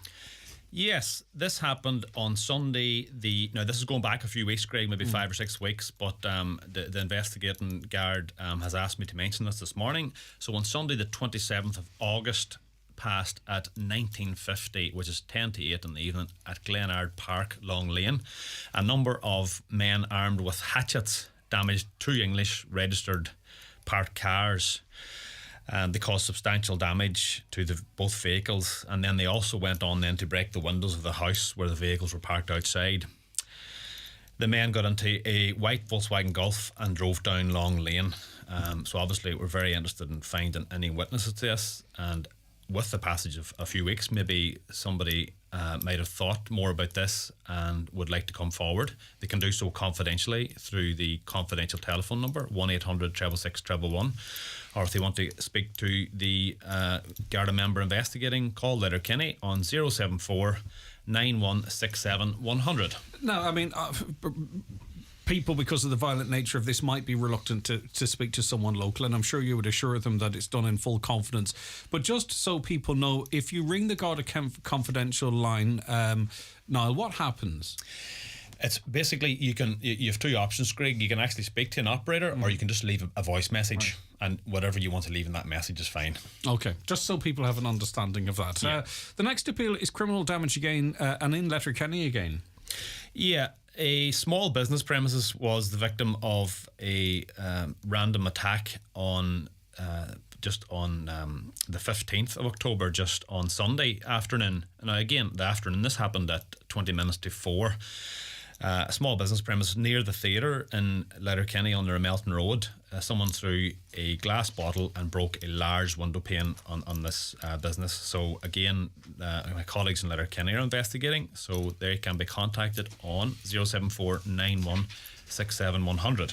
All right, and heading west now to Dunlow, and damage caused to a lorry there. Yeah, at Meanmore Dunlow on the Guido Road, Thursday past the 12th of October, between 08:15 and 09:15, so 1 hour in the morning of last Thursday, a parked lorry had its trailer damaged at Guido Road, Meanmore Dunlow. The trailer had its retaining load straps cut, and I suppose that could have been dangerous, Greg, if maybe the operator, the driver hadn't noticed, and he would have had an unsecured load then, Greg. So any information, please contact my colleagues in Dunlow, 074 95 21 000. Okay, now a theft of a purse. Yes, substantial loss for a lady at the 40 Lynn Retail Park. She was in a large retail shop down there and went to the toilets on Tuesday the 10th past at exactly 3 p.m. She left her purse in the toilets, and when she went out, she realised that she had done so, and she went back in, and the purse was gone, unfortunately. The purse was cream in colour with the letter D on the front of it in gold.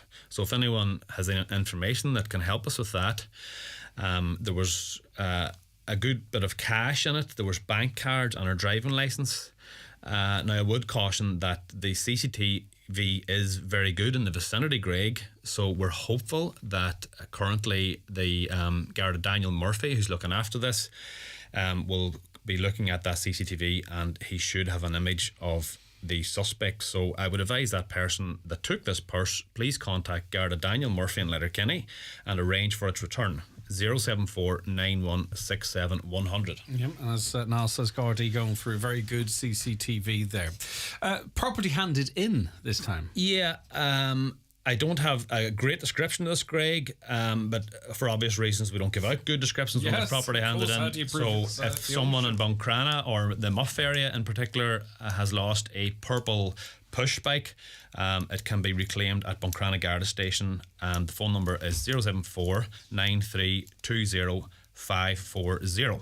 Now, a hit and run offence in Rafo next. Yes, at William Street, Rafo, last Tuesday, the 10th of October, a parked vehicle was damaged by an English registered vehicle that unfortunately failed to report or failed to remain at the scene. This occurred at exactly 13:06 and was captured on the dash camera of the injured party. So any information to my colleagues in Rafo on 074 91 45 114, and with any appeal, Greg, you can call to any Garda station. Yeah, now I think anyone with children, and even those with not, will know we don't get an instruction manual training, or we don't have to pass a test. It can be tough, from toddlers right up to teens. There's a bit of assistance, though, for parenting a teen, with the recognition that it can be tough. It is tough, Greg, yes, of course. And many, many times when I'm dealing with parents that maybe something has gone wrong in their teen's life, they're kind of looking at me for advice. And, I don't have the answers for them, Greg. I'm not in a position, I'm not the proper professional to give advice in relation to teens. But I got this through an email there this week, and I thought it was an excellent thing to mention on your slot today. The local youth and family services are having a workshop, and it's beginning on Monday the 20th of November, and it's for 5 weeks, starting at 9:30. Now, 5 weeks might be a big commitment for some people, but I suggest maybe even attending for the first little bit on Monday the 20th of November, and that's on the local Youth and Family Services at New Line Road, Letterkenny, just up the road from the Garda station. It's in relation to tips and tricks for communicating and getting through and helping your teen make responsible choices. So yeah, that's that can be found on the website for the local Youth and Family Services, and the person I spoke to there was Gary Glennon, and Gary has given me permission to give out his number, and it's 086 123 7917. 086 123 7917. Listen, you don't have to have a renegade or a runaway teen to know that parenting a teen can be tough. I highly recommend anyone that has a teenager, whether they're going through difficulty or not, it sounds like an excellent opportunity to learn a few new skills. All right, and finally, a different type of an appeal based on strong intelligence, as far as I understand. Yeah, we have strong intelligence, Greg, on this one, and we're looking for witnesses about an amazing secondary school musical, You Can't Stop the Beat, which is based on the musical Hairspray. It's been conducted by Loretto Milford Secondary School, and they're performing at Remelton Town Hall this week, Tuesday until Saturday at 7:30 p.m. As I say, we have witnesses and information that say it's definitely worth going to see, and tickets are available at eventbrite.ie. That's a school in my own area, Greg, and I would encourage anybody to snap up the few remaining tickets. They're a steal, I hear. Come here, now, who said you didn't have a sense of humour? Well done, yeah. Garda Noel Maguire, as always, thank you so very much indeed. We do appreciate you calling up. That was Community Garda information for this Tuesday, the 17th of October. It's back with you after the 10 o'clock news next Tuesday, and you can catch up across our social media and on Garda Síochána social media in the afternoon. Watch the show live now on YouTube, Facebook and at highlandradio.com. Join Connolly's MG Sligo for the 2024 Donegal Motor Show, Canal Road, Letterkenny, from the 17th to the 21st of October. Test drive the 241 MG range and find your perfect MG driving experience with the MG4 EV or the MG HS plug-in hybrid. Drive into 2024 with your brand new MG from Connolly Motor Group. For more information, visit Connolly's.ie. Attention golf enthusiasts, exciting news from McGurk's Golf. Our brand new shop is now open in Letterkenny 40 Retail Park. Discover the latest golf gear from renowned brands like TaylorMade, Under Armour, Ping, Titleist and Adidas. Visit us today for an unbeatable selection and expert advice. McGurk's Golf. Best brands, best prices. The life of a Charlie's chip is never dull. Once they're selected, they're off to Charlie's, where they lose the jacket, have a nice wash, and once they get into shape and get ready, out they go to meet the public, side by side with a nice burger, some fish or chicken. Enjoy Charlie's Chips to sit in or take away daily from 12 to 8 at Pierce Road, Letterkenny. When the hunger hits, pull into Charlie's.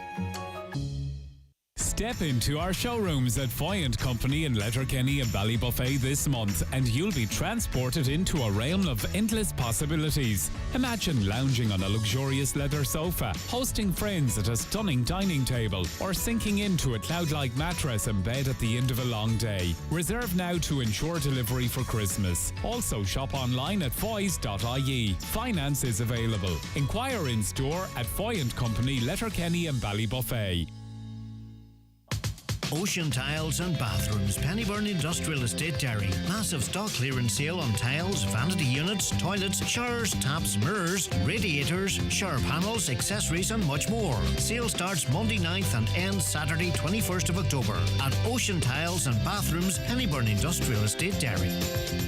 We're inviting you to our 241 open weekend at iMotors. Join us from the 20th to the 22nd of October, Friday, Saturday and Sunday to test drive a range of Kias and Nissans. With finance rates as low as 3.9%, come and see how affordable a new car can be. Free service plans and many more offers. This is not to be missed. Check out imotors.ie for opening times. We look forward to seeing you. Hello, Buncrana. Carrickdon is coming to town. New megastore opening Friday at 11 a.m. VIP guests, discounts, giveaways and more. Join the opening party at Carrickdon this weekend. More info at carrickdon.com.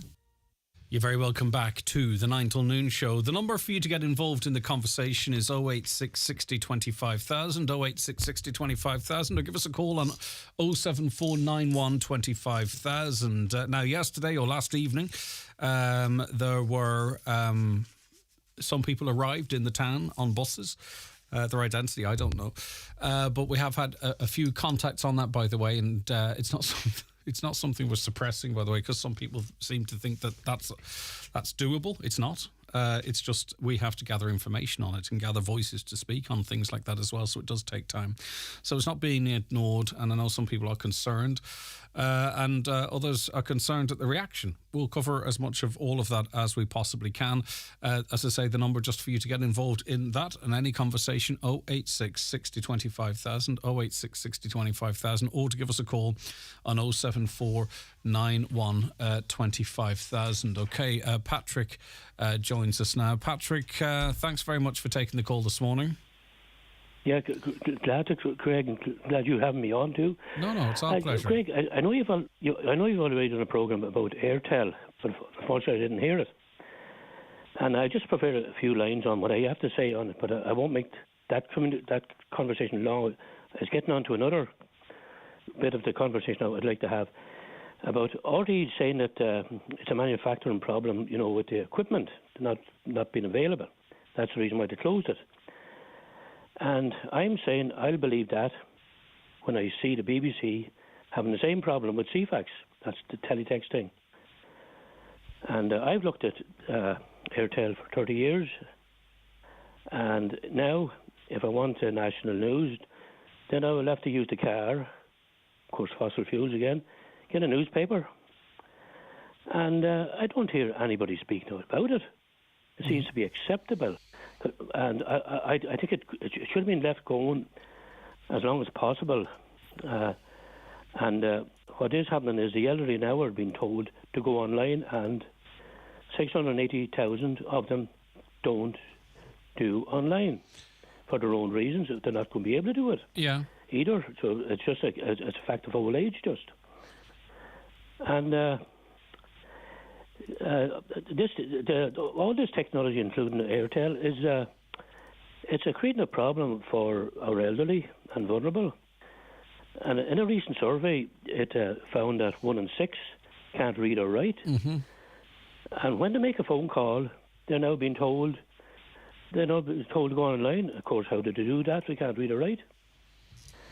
And then the discrimination side comes into it then, and I think I would describe it as discrimination anyway. And, it's kind of interesting, Patrick, because I'll be honest with you, when I read in the newspapers that Airtel was closing, I was a little bit flippant on it, and I shouldn't be. I should know better, because I didn't really think, well, who's watching it? But then, as you explained there, that there are many people that aren't online, that they want sort of instant access to a form of internet, so to speak, and for many, Airtel was that. They could flick through the news or the TV guide or the sport. And as I say, I always think it's best to be honest, hands up. I was actually a bit flippant thinking, well, who uses Airtel now and again? But every day's a learning day, Patrick, and you've opened my eyes. Of course, there's going to be a big cohort that relied on it.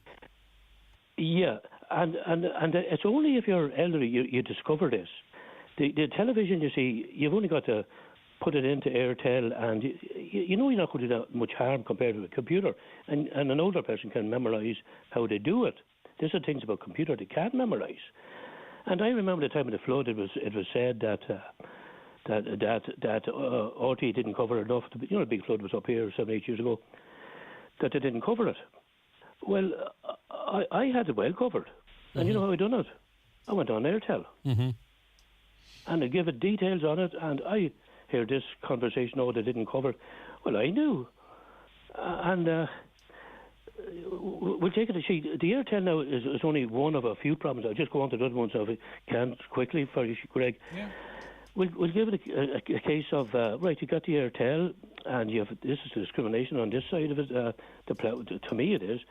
The Ploughing Championship, they charge a £5 extra if you can't pay cash. And the banks they wanted to do online. The 80, this is from an older person's point of view now, and vulnerable people. The ATMs are disappearing. Checking in at the ACT is a problem for them. Parking your car in some parts of this country, they don't want you to use cash. 23% of farmers can't do online, yet they have to fill in the forms and correspond online. Mm. The phones we are told to go online. We're told to go online. That you press this and you that, and you don't get a customer service person. Mm-hmm. Then you have Airtel. You've got the airports getting a ticket. You have the coaches. You have to book, and you're discouraged. You're discouraged from getting paper bills, and we have a communication problem because we're not able to do all this technology. And there's not a word about it. I don't hear the politicians saying too much about it. We talk about it. We talk about it an awful lot because, of course, then there's also going to watch inter-county football that people can't because you have to buy a digital ticket. And I'm not being defensive. We've covered it extensively on this programme, but does seem to be one thing after another. Death by 1,000 cuts exactly, excludes an awful lot of people. Yeah, and that's why I'm getting on to Airtel about that. It is one of the many things to come. And I think people that are younger don't realise seniors are losing a way of communication. Mm-hmm.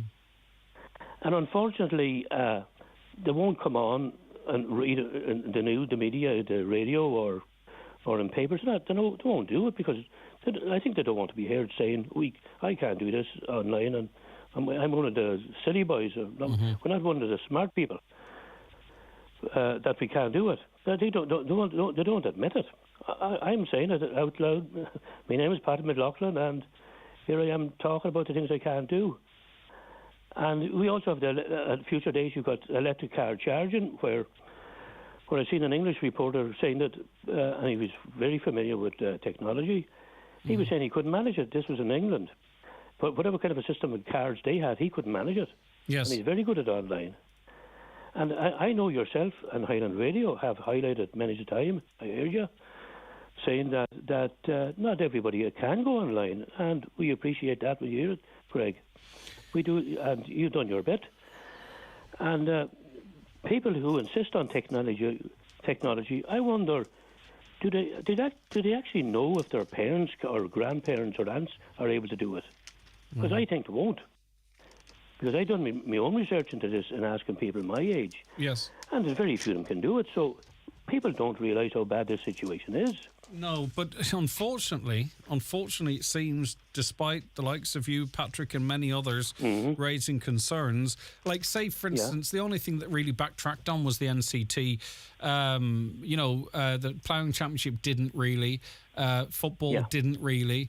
It seems to be that obviously there's not enough people affected, even though older people and others as well, because there's a lot of people that we always talk about it being older people, Patrick, and I understand that's the point you're coming from. There's lots of people of very different ages that favour cash, have a distrust of online, or have reading and writing issues whereby it's very difficult for them to book a ticket online or to do online stuff. So I get it that it's older people, but it's much more than older people as well.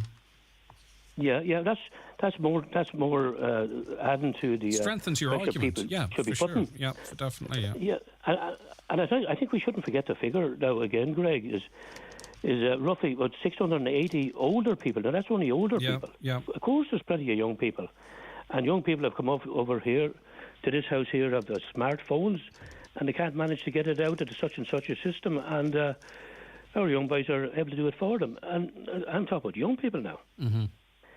So these smartphones are not able to manage them all together. They think they are, but when you get like my young fellas having to give them a hand out to do it, well, to get out of it something they clicked onto and can't get out of it. It lets you know how young people can manage these phones. Yeah. Of course, also, a lot of them can. And also too, a lot of older people actually don't want to have to ask other people to help them to do stuff. They want their independence. Yeah, exactly. They don't want to sort of say, "Oh, can you do this for me?" or "Can you do that for me?" Yeah, they don't admit it actually. But now I was talking there about younger people. They think they might understand. How you get out, how you do this, that, and the other on the phone, and then they find out, oh, I'm stuck on something and I can't get out of it, and I'm not going to ask anybody about it. So, Greg, I don't know. Somebody has to say this and say, look, come, bring this to a halt, because there's room for shops, to example, to take cash and cards or go online. There is room for us too, but unfortunately we're not being allowed the room. Okay, stay there, because Yvonne's with us, because not only are older people or old people, but older people in some cases, they're not only do they feel excluded, they actually feel penalised for wanting to do things a certain way. And Yvonne, that's the case with your mum, isn't it? That's right, Greg. Just speaking, listening to that gentleman speaking, it just really resonates, because like my mum has been on with one of the ESB providers or whatever, but in recent times they want her to go direct debit in order for her to get a lower rate. So she said she's not going direct debit because she goes to the post office for the last 50 years and pays her bill, which is also a social sort of meeting as well, people. But because she doesn't go direct debit, or because she doesn't go paperless, she's been slapped with a very heavy tariff, like every, I would say about 10 cents more, because I have been on to them and I said, look, this is a very ageist and situation that you shouldn't be penalised because you pay your bills. So just to be clear, Yvonne, so everyone realises, she is actually being paid up to maybe 10 cent per unit extra, per unit, not per bill, but per unit extra, because she doesn't want to go paperless or direct debit. She wants to keep control of that bill. She wants to be able to sort of say, right, that's how much my electricity is. I'm going to go into the post office and pay it with my money and keep in control of it that way. But because she wants to do that, and as you mentioned, there's a social element, she can't get the lower per unit rate from this provider. That's like, up to 10 cents a unit. It's not acceptable. All right, Yvonne, unfortunately, your point's well made, but your line is failing on us. So, Patrick, that's another example there of a lady that wants to feel in control of her finances and to pay in person, but is having the cost of that is a much higher rate per unit for electricity. Crazy. Yeah. I'm not sure if it's per unit on that area, Sean. I'm not sure. Yeah, but she can't get a better deal, you see, because it sounds to me like there's direct debit deals that are available to her. Yeah. I have a feeling that's a different tariff now that she might be on about, but I wouldn't be certain, Craig. But I'll give you one example. Have I much time left, Craig? Just a couple of minutes, if that's all right, Patrick. Right. I've been cut off my service provider twice, and I asked the reason, because paper bills and the environment. Now, I had a job to get it back again, but I'll just give you one last example, Greg, and finish then. We have a shop called, I don't think it makes any difference to tell you the name, a shop called, a big hardware place in Derry, called B&Q, and you were encouraged to pay with these machines. It's gone now, by the way, for years. We were encouraged to pay with a machine, right? And this was on a Seniors' Day, which was Wednesday, and you got a 10% discount. And the next thing is, after a few months, the area was fenced off, and with a note saying, we have listened to our customers. Elderly people went in on Wednesday, they got their shop and they got a 10% discount, and I think they objected to this paying by machine. And then it was fenced off, and there was no more no more just forcing them on to do machines. Mm-hmm. We have listened to our customers was the note. Okay. I think that gives an example of what is happening to our shoppers even. They're not able to do this kind of stuff, pay by machine, you know. So that's it, Greg. All right, Patrick, it's been lovely chatting to you. Very well articulated. And you, Greg. Thanks so much. And you're doing us proud now when you say this an odd time, Greg, about our situation. Well, yeah. And thanks for doing it. And thanks for having me on. Wouldn't be here with without the likes of you, Patrick. That's the reality. You'd probably do it up, Michelle, Greg. No. Because I think everybody's prepared to move. Everybody's prepared to move ahead. No. Leave no man behind, Patrick. Great. That's what I said. Leave no man behind. God bless you, Patrick. Lovely to chat to you. Have a lovely Tuesday, will you? Okay. All right. Take care. Bye-bye, Patrick. Thanks very much, Yvonne. If you're still listening in the car, my apologies. The phone line cut out, but we heard you loud and clear as the situation as it relates to your mum. And if anyone else actually wants to join that conversation, 08660 25,000. I disagree with the use of the word old people and older people. Can we not use the term senior people? Let's use a little respect. I'm a senior woman, not an old woman. I generally go with what people refer to themselves as, to be honest with you. I avoid phrases like pensioner. I think older people is the... Now, this sounds like I'm contradicting you and you're the senior lady and it's up to you how you be called. But I tend to use the word older people because I don't like the terms aged or pensioner or OAP. I thought they were disrespectful. So I actually thought I was being respectful by referring to people as older people. I've never used the phrase old people, but I certainly would use the phrase, my preferred phrase is older people, because I think it's more reflective. And then what it means to me too, if I call people older people, the listener then can sort of opt in and say, well, I'm that person. And that could be someone who's 65 or someone who's 80 could go, oh, I'm not that person because I'm not an older person. So that's why I think senior, calling someone a senior person has more of an age connotation to it. But that being said, you're a senior woman and I fully respect that. But I generally use the phrase older people or then go with whatever the caller says. Hi, Greg. Would agree with that man. Even try and get to speak to someone from my bank would take you half an hour.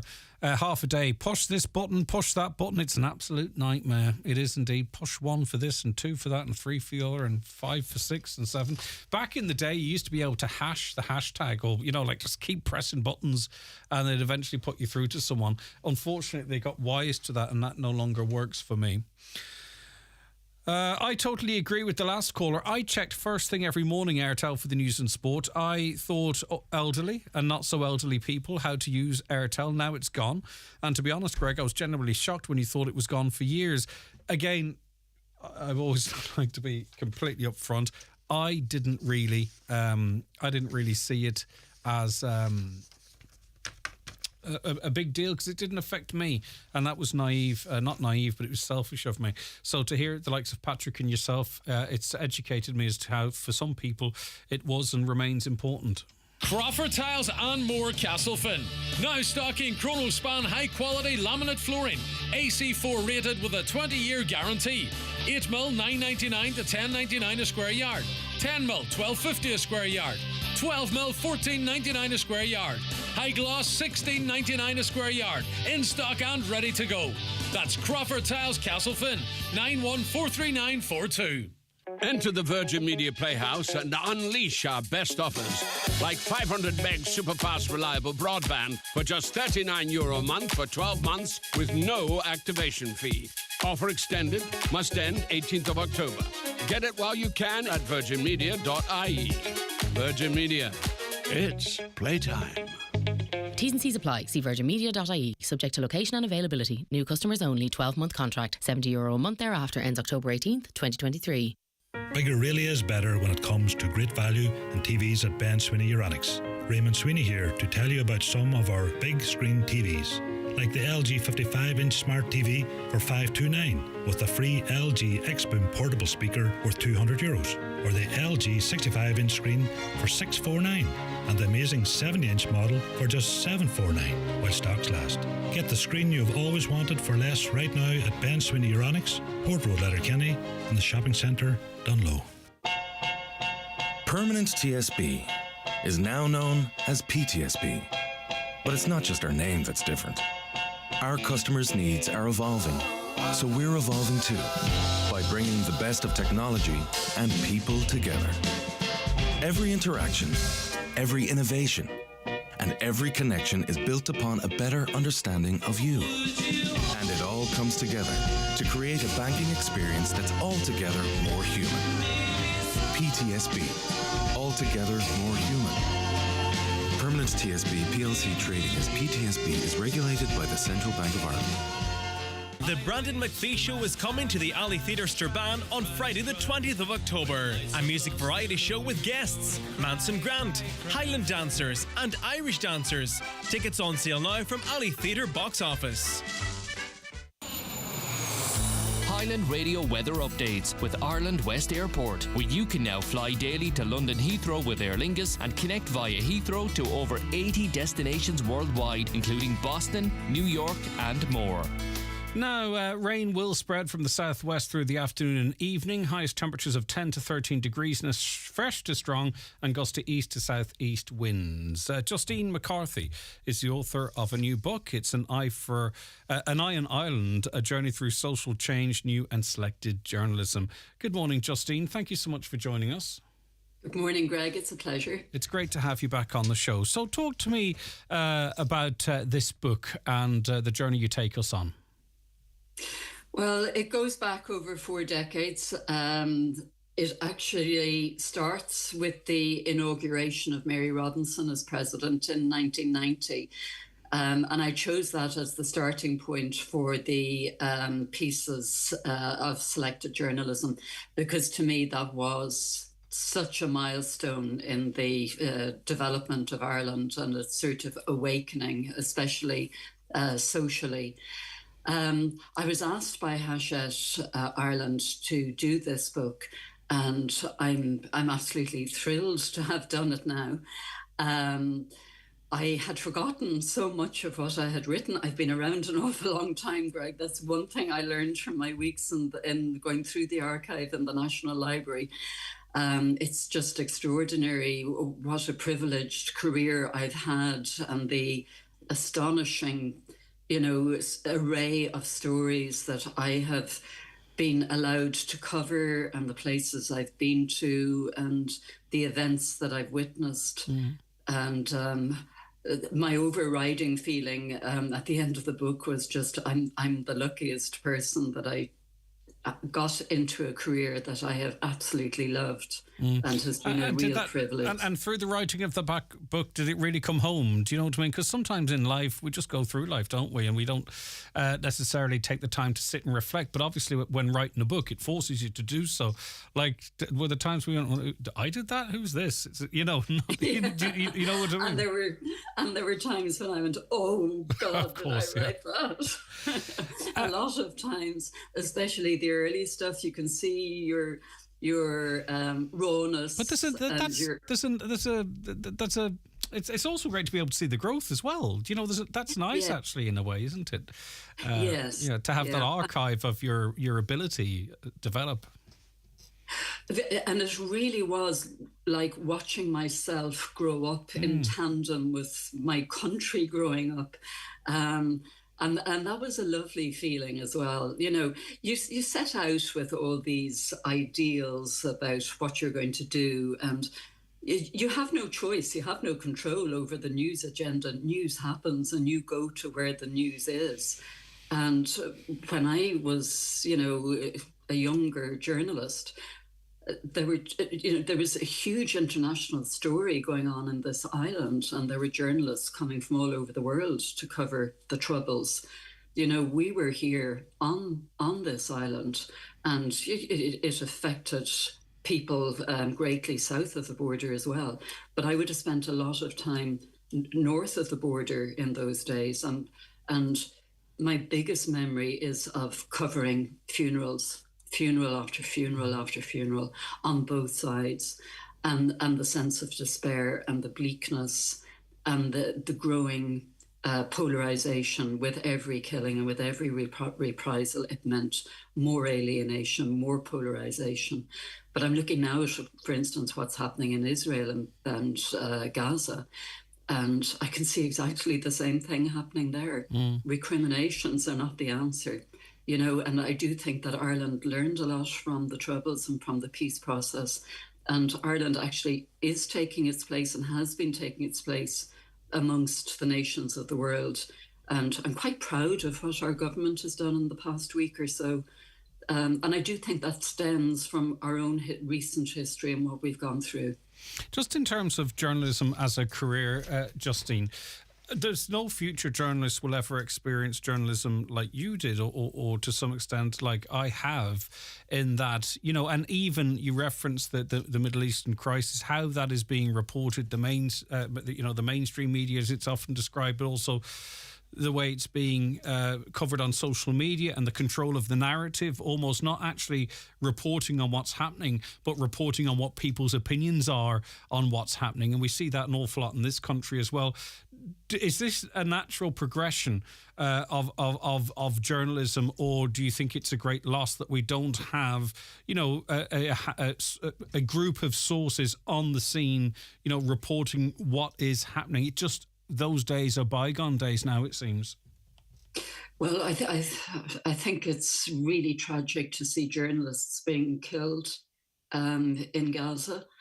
The big difference between the horrendous savagery that was wreaked on Israel and the horrendous savagery that is now being wreaked on Gaza is that what's happening now is largely invisible, because it is so dangerous for journalists to be there. And I just admire the ones who are there, and we owe them so much.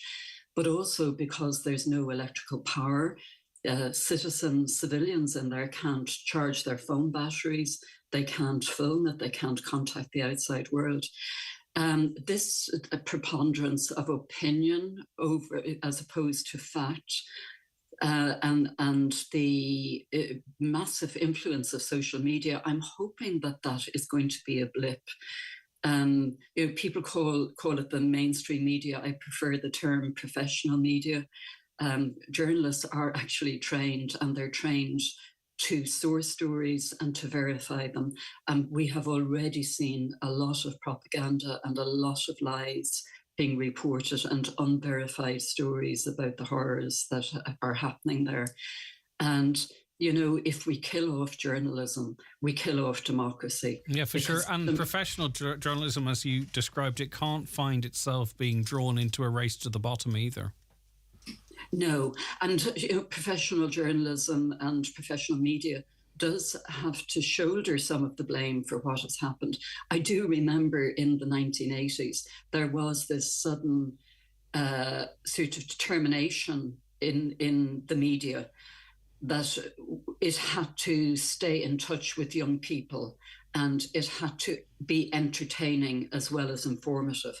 And I think it went a little bit too far into the entertainment, you know, cutting the space for stories, putting much bigger headlines, much bigger pictures. And I'm not just talking about tabloid papers, it happened in broadsheet papers as well.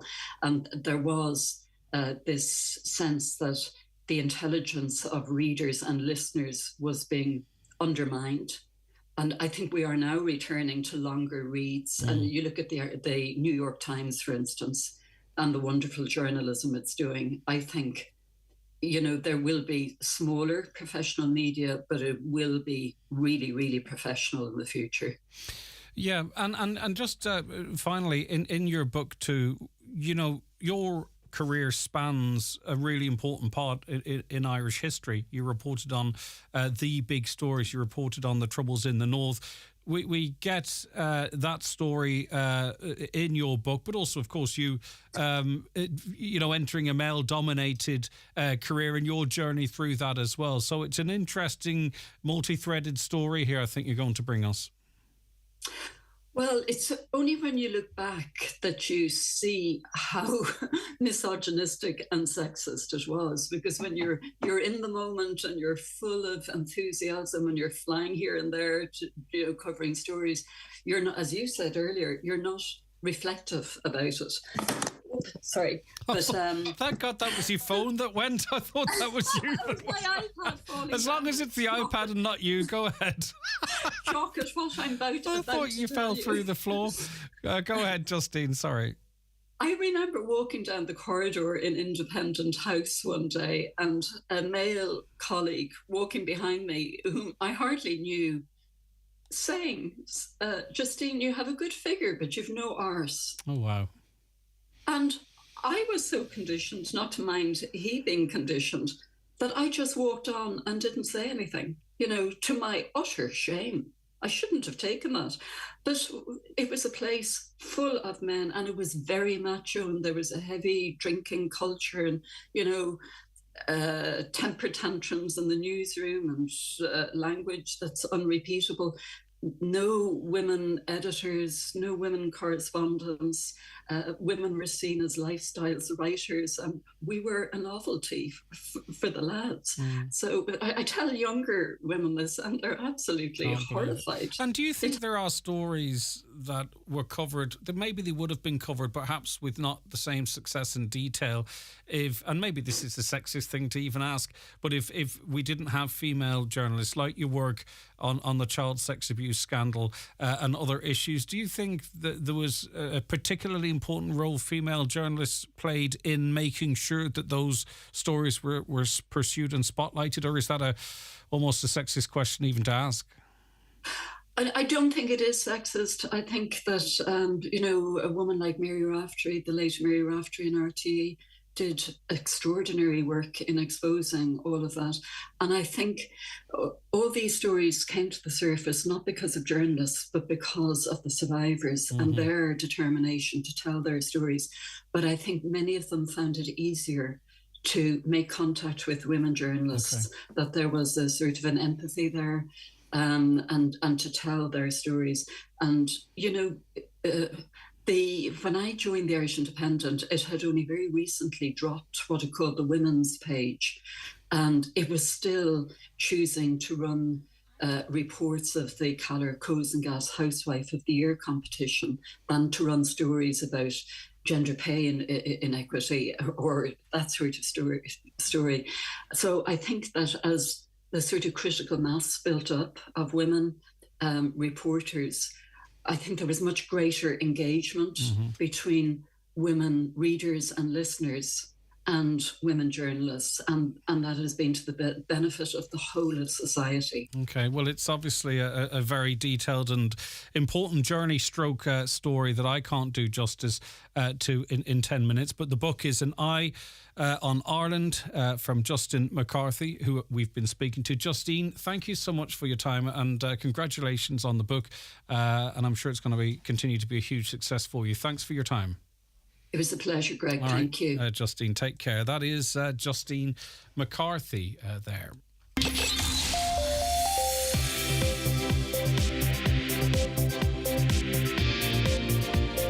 With all the stories that matter across the Northwest, it's Greg Hughes on the 9 to Noon Show on Highland Radio.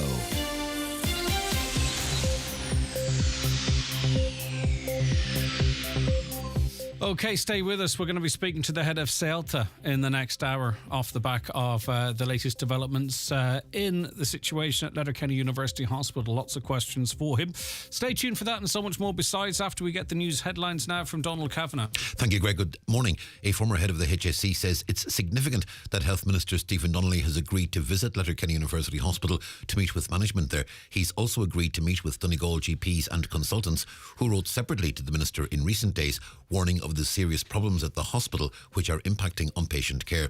Tony O'Brien told Greg on today's 9 till noon show that Budget 2024, which was presented last week, is the most destructive for the health service in a decade and stressed more funding is necessary. A planned strike by health and social care workers in the community and voluntary sector was called off in the early hours of this morning following successful talks between unions and government representatives at the Workplace Relations Commission. Around 5,000 people in community and voluntary sectors were due to start industrial action today, calling for equal pay with their HSE counterparts. Garda and Letterkenny have renewed an appeal for information about an attack on two parked cars on Glenard Park in Long Lane in Letterkenny. It happened at 10 to 8 on the evening of Sunday, August 27th. Garda are appealing for information, meanwhile, after a parked vehicle was hit by a UK registered vehicle which failed to stop in Rafo. The incident was captured on the damaged vehicle's dashcam. It happened on William Street on Tuesday afternoon last at 1 minutes past. The first of 9 lump sums announced in last week's budget to help with the cost of living crisis will be paid from next month. The government will also confirm today when the 3 instalments of the electricity credit will be paid. Uisce Éireann are warning of water outages in the vicinity of Marble Hill, Parkmore, Port na Bla and surrounding areas this morning. Works are scheduled to take place on repairing a burst water main there until 3 o'clock this afternoon. And the Belgian Prime Minister has described last night's shootings in Brussels as a brutal terrorist attack. Police shot and killed a gunman after he killed 2 Swedish nationals and wounded a third on the streets. The search for the man, who is believed to be a Tunisian national, continued through the night as Belgium's terror alert was raised to its highest level. Thousands of football fans at a Belgium-Sweden qualifier were kept in the stadium as a precaution while the attacker was at large. The match was abandoned. And we're back with news headlines again at 12 noon. Donald, thank you very much for that, and we'll be back with more on the 9 till noon show after a break. Stay right where you are. Get more, pay even less. Download the Lidl Plus app now. Tap to activate your coupons and cut costs with exclusive super savers, like 44% off Gala apples, now 99 cent. And Board B approved chicken breast fillets, were $7.35, now $5.79. Just scan those Lidl Plus coupons at the till. Go on, get more, pay even less. Go full Lidl today. Welcome to the Spa at Orchids, one of Europe's largest spas at the Holyrood Hotel, Bundoran. Discover tranquility in our Japanese-themed garden, boasting 7 treatment rooms, seaweed baths, and a secret garden with an outside hot tub and sauna. Now, let me take you to the heart of Bundoran, where you'll find the Holyrood Hotel Spa and Leisure Centre. Don't miss out on our exclusive midweek hotel specials. More information at holyroodhotel.com. Hi, Paddy here at Shane Conley Cars in Donegal Town. Are you looking to upgrade your car? With Shane Conley Cars, you'll find makes and models for every budget. Great finance options, and we also accept trade-ins.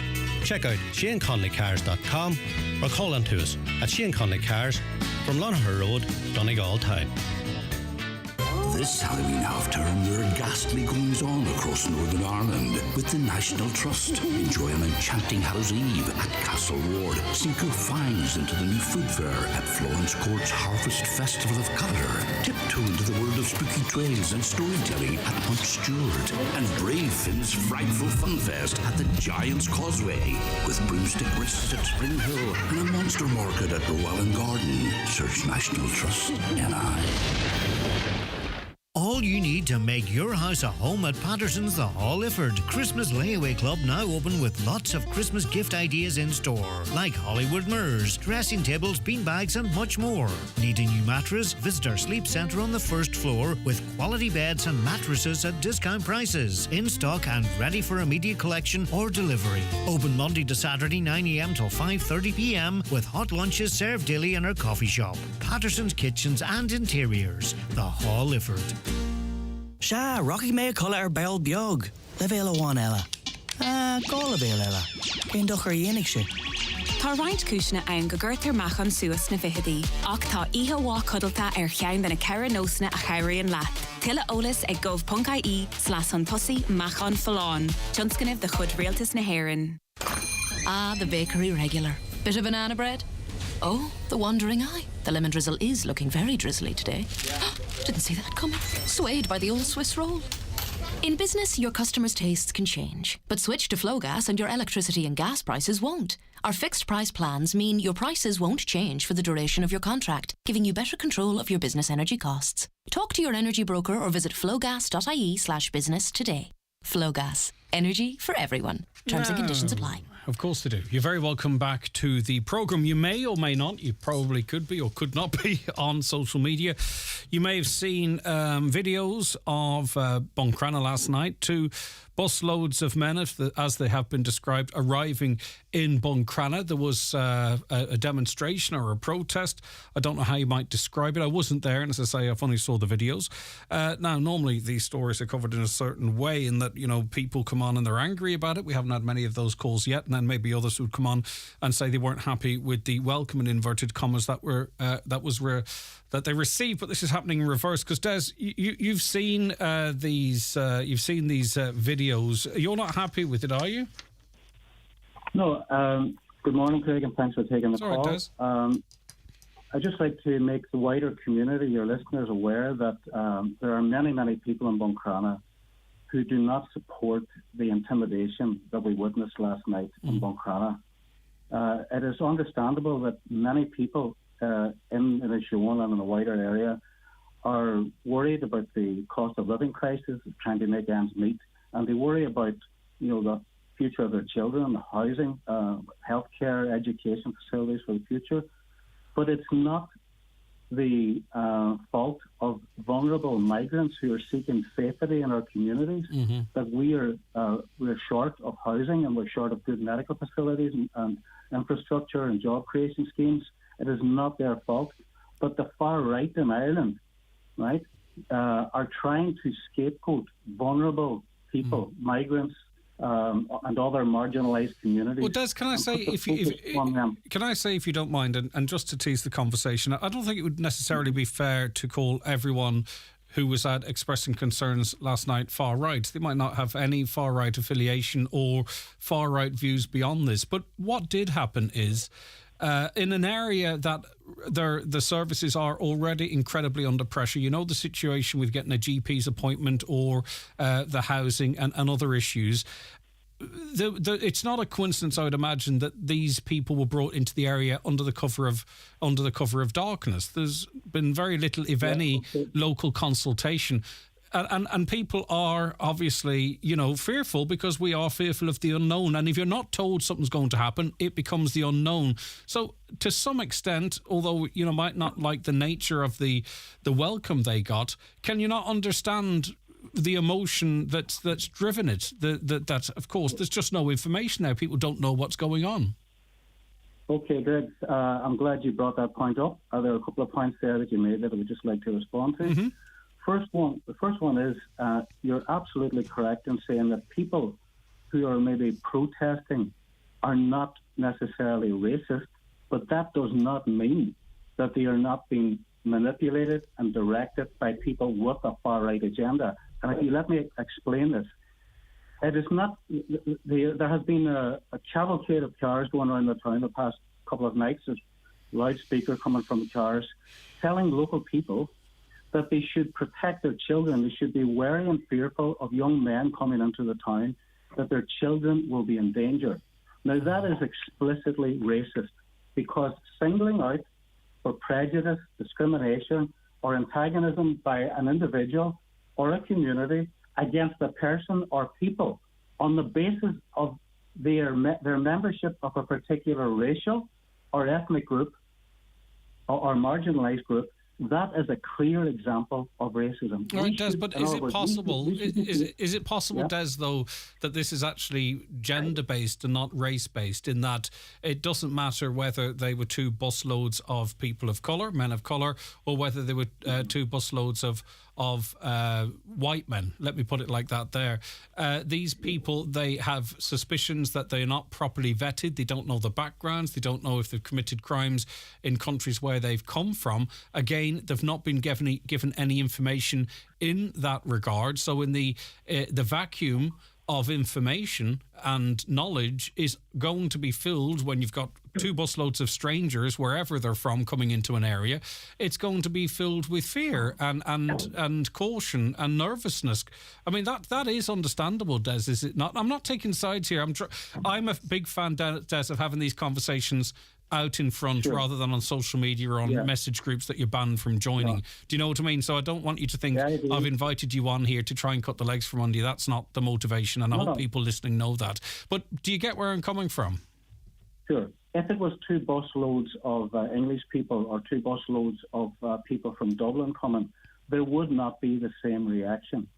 And I think that we're talking here about two busloads of people possibly coming from war-torn or drought-stricken Africa, and singling out people because of their ethnic background and trying to make an explicit link between their ethnicity and their potential threat to our children is explicitly racist. But is it not the case, Des, is it not the case that really, if the truth be told, even the state does not know the background of these men, precisely their route to Ireland, whether or not they had documentation with them when they arrived? Do you know what I mean? Like, you're saying it as if we know for a fact that all of these people have actually fled persecution or war, but the state has yet to actually really determine that. That's why they are put into these this accommodation, and that is when their protection application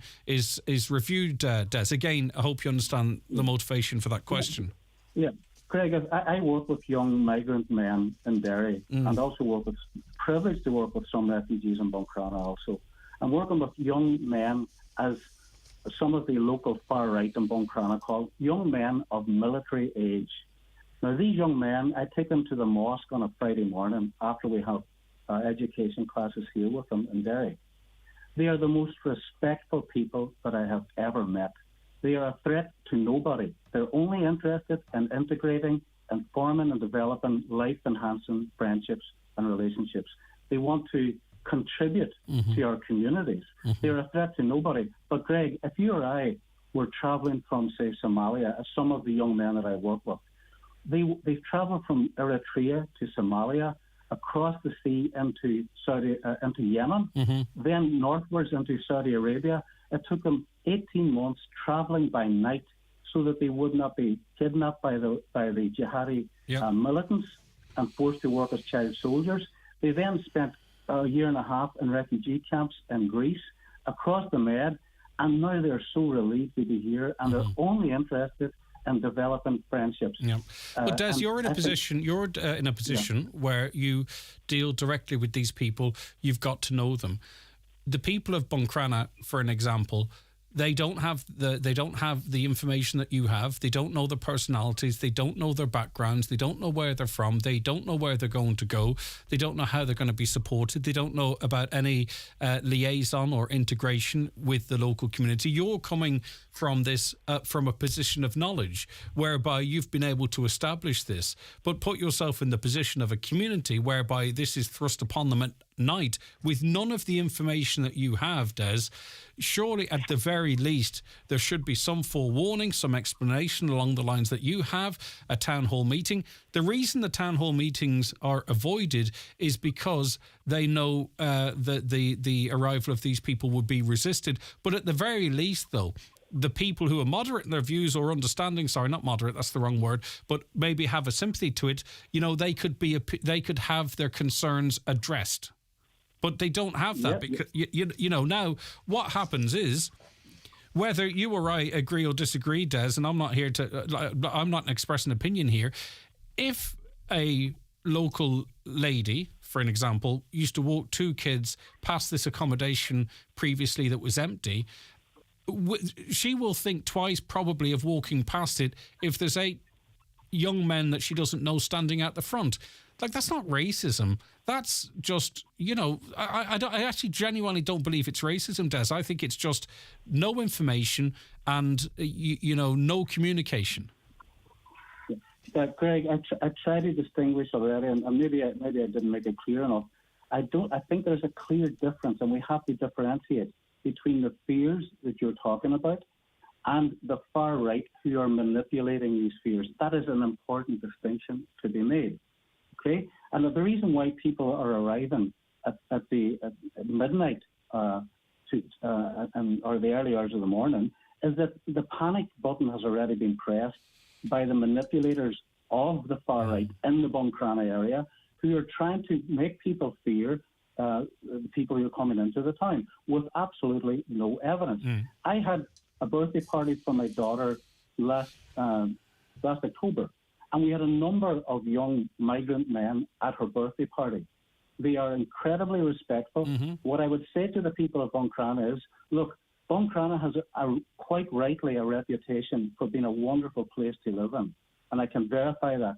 The people of Buncrana are welcome into all communities and have had that reputation, as the people of Ireland have been when they went to other countries and raise the quality of life in places like America or Australia or England. Okay? So we have that reputation of being the people that have never colonized another country. We don't have a major problem with a racist mindset or a sense of ethnic superiority. Okay? So we take people as we find them. Already in Buncrana, there already has been really good, positive relationships developed between local people and between people who have been migrants and come into the community.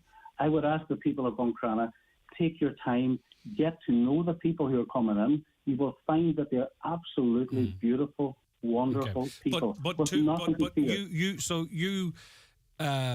So in terms of 2 busloads of lads, this military age unvetted stuff, I'm military age and unvetted, just about. Those are words that are thrown out. It doesn't matter if they're 70 or they're 23 to me. It doesn't matter. But you must, Des, get how it can be disconcerting to a local community not to have families coming in or women and children or a man, a woman, 3 kids or whatever it is. But when it is 2 busloads of fellas who the country doesn't fully know their background yet, so we can't suggest the locals could be told of their background, it is understandable that there is going to be genuine concern there. And I would say it would be there without agitators, because I've seen residents groups around the country chase agitators from it, saying, you're not from this area, get out of here. We have our own concerns.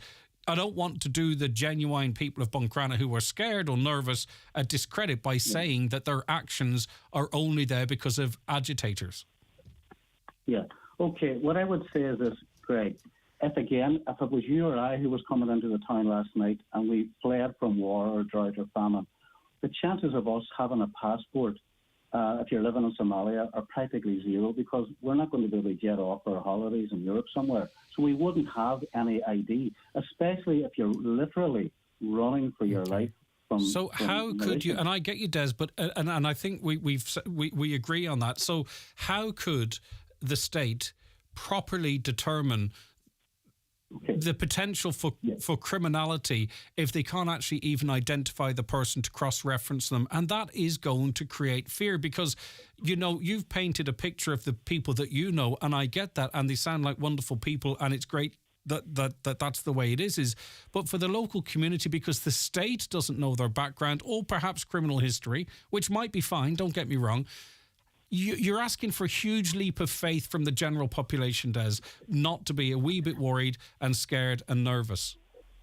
Well, what I would be saying to the local people in Buncrana, who I know very well, is that, look, give yourselves a bit of time, get to know some of the people coming in, help them to integrate, and I guarantee that certainly all the young people in Buncrana and people of all ages from their 60s right down to their teens, migrants in Buncrana that I've worked with, they will definitely enhance our lives if we give them an opportunity to build a relationship. Okay. Greg, if somebody breaks the law, no matter what background they come from, whether it be Irish or a migrant background, they deserve to be processed through the criminal justice system. Understood. I get you. But one of the things I just want to finish up, one of the main perpetrators of disinformation and fear in the town has been quoting Breitbart, which is a far-right neo-fascist Nazi website. I get you. In Europe, I know that. And in North America. I understand that, Des. Yes? Listen, so and we should not be naive in thinking that the far right are not in here somewhere. I don't know who you're talking about, nor do I want to know. But all I will say is that a lot of the people out there probably were out there for completely different reasons. But I get you, Des. Listen, I hope you feel heard. Thank you very much for that, Des. There, Joe. Listen, I think we can establish here that we can't label those that were concerned and out yesterday as far right. That would be doing them a disservice. It hasn't happened on this show. I'm not doing that, Joe, but I think that's one of the points that you want to make. Well, I was there last night, and I was not there. I don't even know what far right is. Haven't a clue what it is. Don't want to know what it is. The one reason I was there last night, 65 unvetted males coming into a small town, beside a school, a chapel, the main street. We haven't a clue about their background, their history, where they came from, nothing. Don't want to inflict that on Buncrana. Don't want to do it. What is your concern? Well, exactly what I said. 66 unvetted males coming into a small town, into the one area, and being left to their own devices. Day and night, they're just being left there to stagger around the streets, whatever they have to do, make their own way round, find their own way of doing things. It's just, no, it's not on. I mean, our own town is struggling. Housing, look, the list goes on. Health, it's endless, like, you know. And I was not there with anything to do with for far right. I haven't a clue what it is, so I'm not even going to get into it. I got a phone call yesterday evening. The buses are coming. 66 unvetted males. The wife says to me, "We're going down," and I didn't hesitate. But you say I'll be back down unvetted. tonight if I have to be. If you said unvetted, everyone keeps saying unvetted. Are you vetted? I'm not vetted, Joe. Have you ever been vetted? Joe? No, but I've been living in this town for over 50 years. My point is my point These boys haven't. My point is, me and you were unvetted males, right? Both of us probably military-aged males too. I mean, if the truth be told, if you were handed... No, I'm not having a go at you, right? But if you were handed a document last night and it said, these men have been vetted and they're decent lads... That doesn't matter. People keep using this unvetted males. It's not really about whether they're vetted or not. Well, it's about the fact that... Let me put it to you another way. Let me put it to you another way. If I decided to go to Australia tomorrow... Yes. Can I just pack my bags and jump on a flight and go? I don't think you're vetted on arrival, but I don't know what the situation is. I don't. Do you have to get Garda vetting to go to Australia? I don't know. If you have a criminal record of any kind, you do not get in. Right. So you say these people should be vetted for a criminal record before they're accepted into communities? At the point of entry, wherever that is. And it's not Dublin. It's not, it's not anywhere in this country. So it's not. Okay. There should be, you see it all the time, like these camps set up, and the people should be taken through and vetted properly. All right. We don't know what we're inflicting on the town of Buncrana. We just don't know. And I'm not willing to take that chance. Simple as that. All right, Joe, as you say, you'll be back out again tonight. You feel so passionately about it. Jack Murray, Councillor Jack Murray.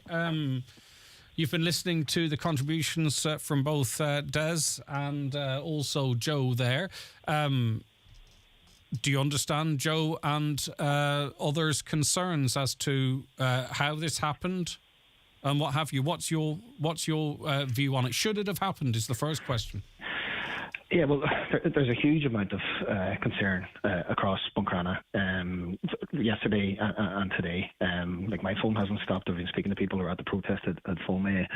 I was down and walked my daughter to Scully's, going across the road from the centre this morning. I spoke to people there, real genuine salt. There's people who have genuine concerns about what has happened. And I have serious concerns, serious reservations about the building in question. I think 66 people living, it's like it's 19 rooms, going to be 3 or 4 people who don't know each other are going to be bunked together in a very crowded space. So I think that's wrong. I think that's morally wrong. I've been talking on the show in the past as the other centre in the shorefront had opened. All right, that line's gonna, can you just go back there, Jack? Sorry, the line cut out. You spoke on the show before about the shorefront. Take it up from there, please.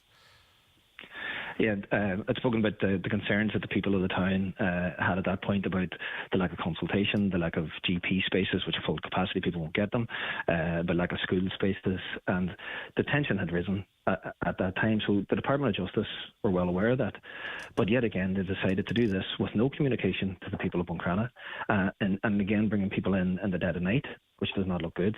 And of course that's raised concerns. Now, I do agree with the point that made. There are some people that had been there that would have been putting out misinformation and commentary that I would find abhorrent and racist. That's a small number of people. Most of the people there were genuine people, good Buncrana people, salt of the earth people who have genuine concerns about how this whole thing has been handled. And I do think the Department of Justice have a lot to answer for, and this has happened across Ireland. It looks like anywhere that they can get a roof, they will cram as many people as they can without any concern for the local people. What should happen now, Councillor? Because those, as you mentioned, there's a school there. These are young lads. People don't know their background, don't know, they could be the best in the world, but they could have extensive criminal history. People simply don't know, and I certainly don't want to add to any fear, but I want to make sure that everybody's heard. What should happen next then? What is going to allay those people? What is going to allay people's concerns? Because we heard from Des there, you know, a lot of these people don't have passports, so you can't vet someone without a passport because you don't really know where they originated from. So what can or should be done now? Yeah, see, and that's the thing. In the absence of all this is communication. Now, myself and Paddy McLaughlin was making contact with the Department of Justice to try and find out about this. Like, at this moment in time, nobody knows what has happened. I don't know where those men went last night. I'm a county councillor and I've been given no information. We got an email, I think it was last Wednesday or Thursday, just to say that 66 men will be coming and to be imminent. And that was the entirety of the information we were given. Since then, there's been nothing else. We didn't know when or anything about this. Like, the government, the Department of Justice, have a huge amount to answer for here because they've almost created the circumstances where this tension and kind of volatility is unavoidable because it's been handled so badly from the top down. But what would you say? What would you say to the fact that these are people, we don't know what they're fleeing, war, famine, whatever it might be, that we have an international responsibility which we took upon. We signed up to it. We could sign out of it if we wanted to, but we signed up to it.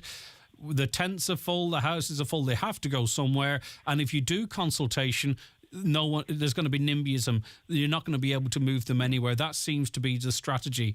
So what would you do? What would your party do as a policy then? Because these people are being brought in. They have to be put somewhere. Where would you put them? Because you know yourself, there's no accommodation. Yeah, look, I feel extremely sorry for these men that are caught up in the middle of it because a lot of the anger is directed at them, and this is it's circumstances not of their creation at all. This is bad government policy. I think, and I can only speak for the town of Buncrana and the people I represent. I think if you had a suitable building, it wasn't it's not 19 bedrooms with 66 people crammed onto the main street. And if there had been communication, maybe there would be more understanding. There's certainly less concerns if people felt they had some say or some input into how this situation unfolded. But when you just imminently just send out an email, they're coming, we're going to bring them in the middle of the night, I won't tell you anything about who they are, where they're from, anything like that. It allows the misinformation to snowball. And well, what should happen next, because Jack? we're speaking in a vacuum. Yeah, what should happen next? Well, at this moment in time, I'm going to be writing to IPAS and Department of Justice, and with a series of questions. Is there GP spaces for these people? Because there's no, there's no GP spaces because people have to wait over a week for a GP position. We know there's no GP spaces. Yeah, and I'm aware of towns in Donegal where there's asylum seekers now that can't access the health service, can't access GP. So that's really, really badly handled. There should be some more planning, some more foresight before these decisions are made, because it really seems at a national level, if you can find any building with a roof on it, get them in, just cram them in, and the people will find out when it's happened. And it's just that's where I'm angry. Is this creation is almost designed to create tension, concerns, worry among the local people, and that's why. There's some things that have been said that I strongly disagree with, that I find abhorrent. There's people there that were there last night that are genuine, solidarity people that have real, genuine concerns, and those people deserve to have their concerns addressed. And the absence of that is what's created this problem. All right, thanks for that. We'll be back with more after the break. The county's #1 talk show, the 9 till noon show on Highland Radio. Jack, everyone asks me if you're teething when you cry, but can you be teething all the time? Maybe you're hungry, or you're sad and need a little cuddle, or maybe it's something else. At the HSE's mychild.ie and in the free My Child books, you'll find the answers you need. From doctors, midwives, public health nurses, dietitians, and lots of other experts. mychild.ie. Expert advice for every step of pregnancy, baby, and toddler health. From the HSE. Donuts, freshly made to order, are now available at Smokes and Grills in Letterkenny. At the end of your meal, the end of the day, the end of the week, because really, there's never a bad time. Mouth-watering, fresh donuts with a selection of sauces to sit in or take away at Smokes and Grills. Also, great for a special party treat. Indulge yourself today with freshly made donuts in the new Smokes and Grills at Riverside Retail Park, Letterkenny. The Coronas live at the Big Top Door at Fover Festival 2023 on Bank Holiday Sunday, October 29th. Tickets €41.90. Visit foverfestival.ie for tickets and shuttle bus information. Do you want the very best for your pet? At Gary's Pet World Letterkenny, we offer fantastic value on all your pet foods, accessories, grooming and pet care products. We cater for cats, dogs, rabbits, birds and fish, and open 7 days per week at Letterkenny Retail Park. Or you can browse and buy 24/7 at petworld.ie and we will deliver to your home. Treat your pet with a visit to Gary's Pet World. It's what they deserve. Is he shocked in na siúnta altarmas túsla í? Tá cuaramóirí altarmas nua ag tastal go prániuach ó túsla chun tacu le lani agus le daoine óga, a dastíon baile cothíoch agus tacúil uhu le linn trevis a bhór ahria agus nabhcanachta. Bílinní góir seisiún ólais altarmas túsla séir glí a héana a 8 a nád a nád, a dó a dó a sé, a seacht a hain, nó túr cuairt fostering.ie. Ní hógann sé ach duine amháin chun saoil linn a bháthrú. Highland Radio time checks with Expressway. Travel Route 32 from Letterkenny to Dublin when you book online and travel for less. Expressway, bringing you the time at 10:31. Kim McMenam's a member of Buncrana Community Watch. Kim, was it your organisation that called the I don't know what you'd call it, demonstration, protest last night? Yeah, we've been building it up since March, and we got good support, and then we were told it was going to just be families, and we were happy with that because, we welcome all nationalities, all families, and people who are properly vetted. But because of this situation, these are unvetted males, and we don't know. No one can say they are vetted. No one can say they're not vetted. We approached the Garda, and they weren't given any names of anyone coming in, whether they were vetted or not vetted. So no one's getting information, like Jack said there. No one is getting the information. So this cloak and dagger policy by the government of taking them in the middle of the night tells you right away that that's just morally wrong. But where's the welcoming committee for these people if it's all kosher and above board? Where is the welcoming committee? There's none. And, if these are genuine and vetted refugees coming from war-torn countries, where is all the women and the children? I thought the young men of military age were supposed to be fighting the war back home, protecting the women and children, Ukrainian, and maybe sending them over here. Yeah, that's Ukrainian. It's a good point to make. Kim, do you it's clear there is an upset in political circles and the general population. That have concerns because the whole community was there last night. Do you think do you think that maybe there's a bit of a Project Fear operation going on there as well, warning of lock up your children, lock up your women, sort of a thing? Do you think we should maybe park that because there genuinely is that, and we can get through this in dialogue. There's generally seemingly a cross community concern.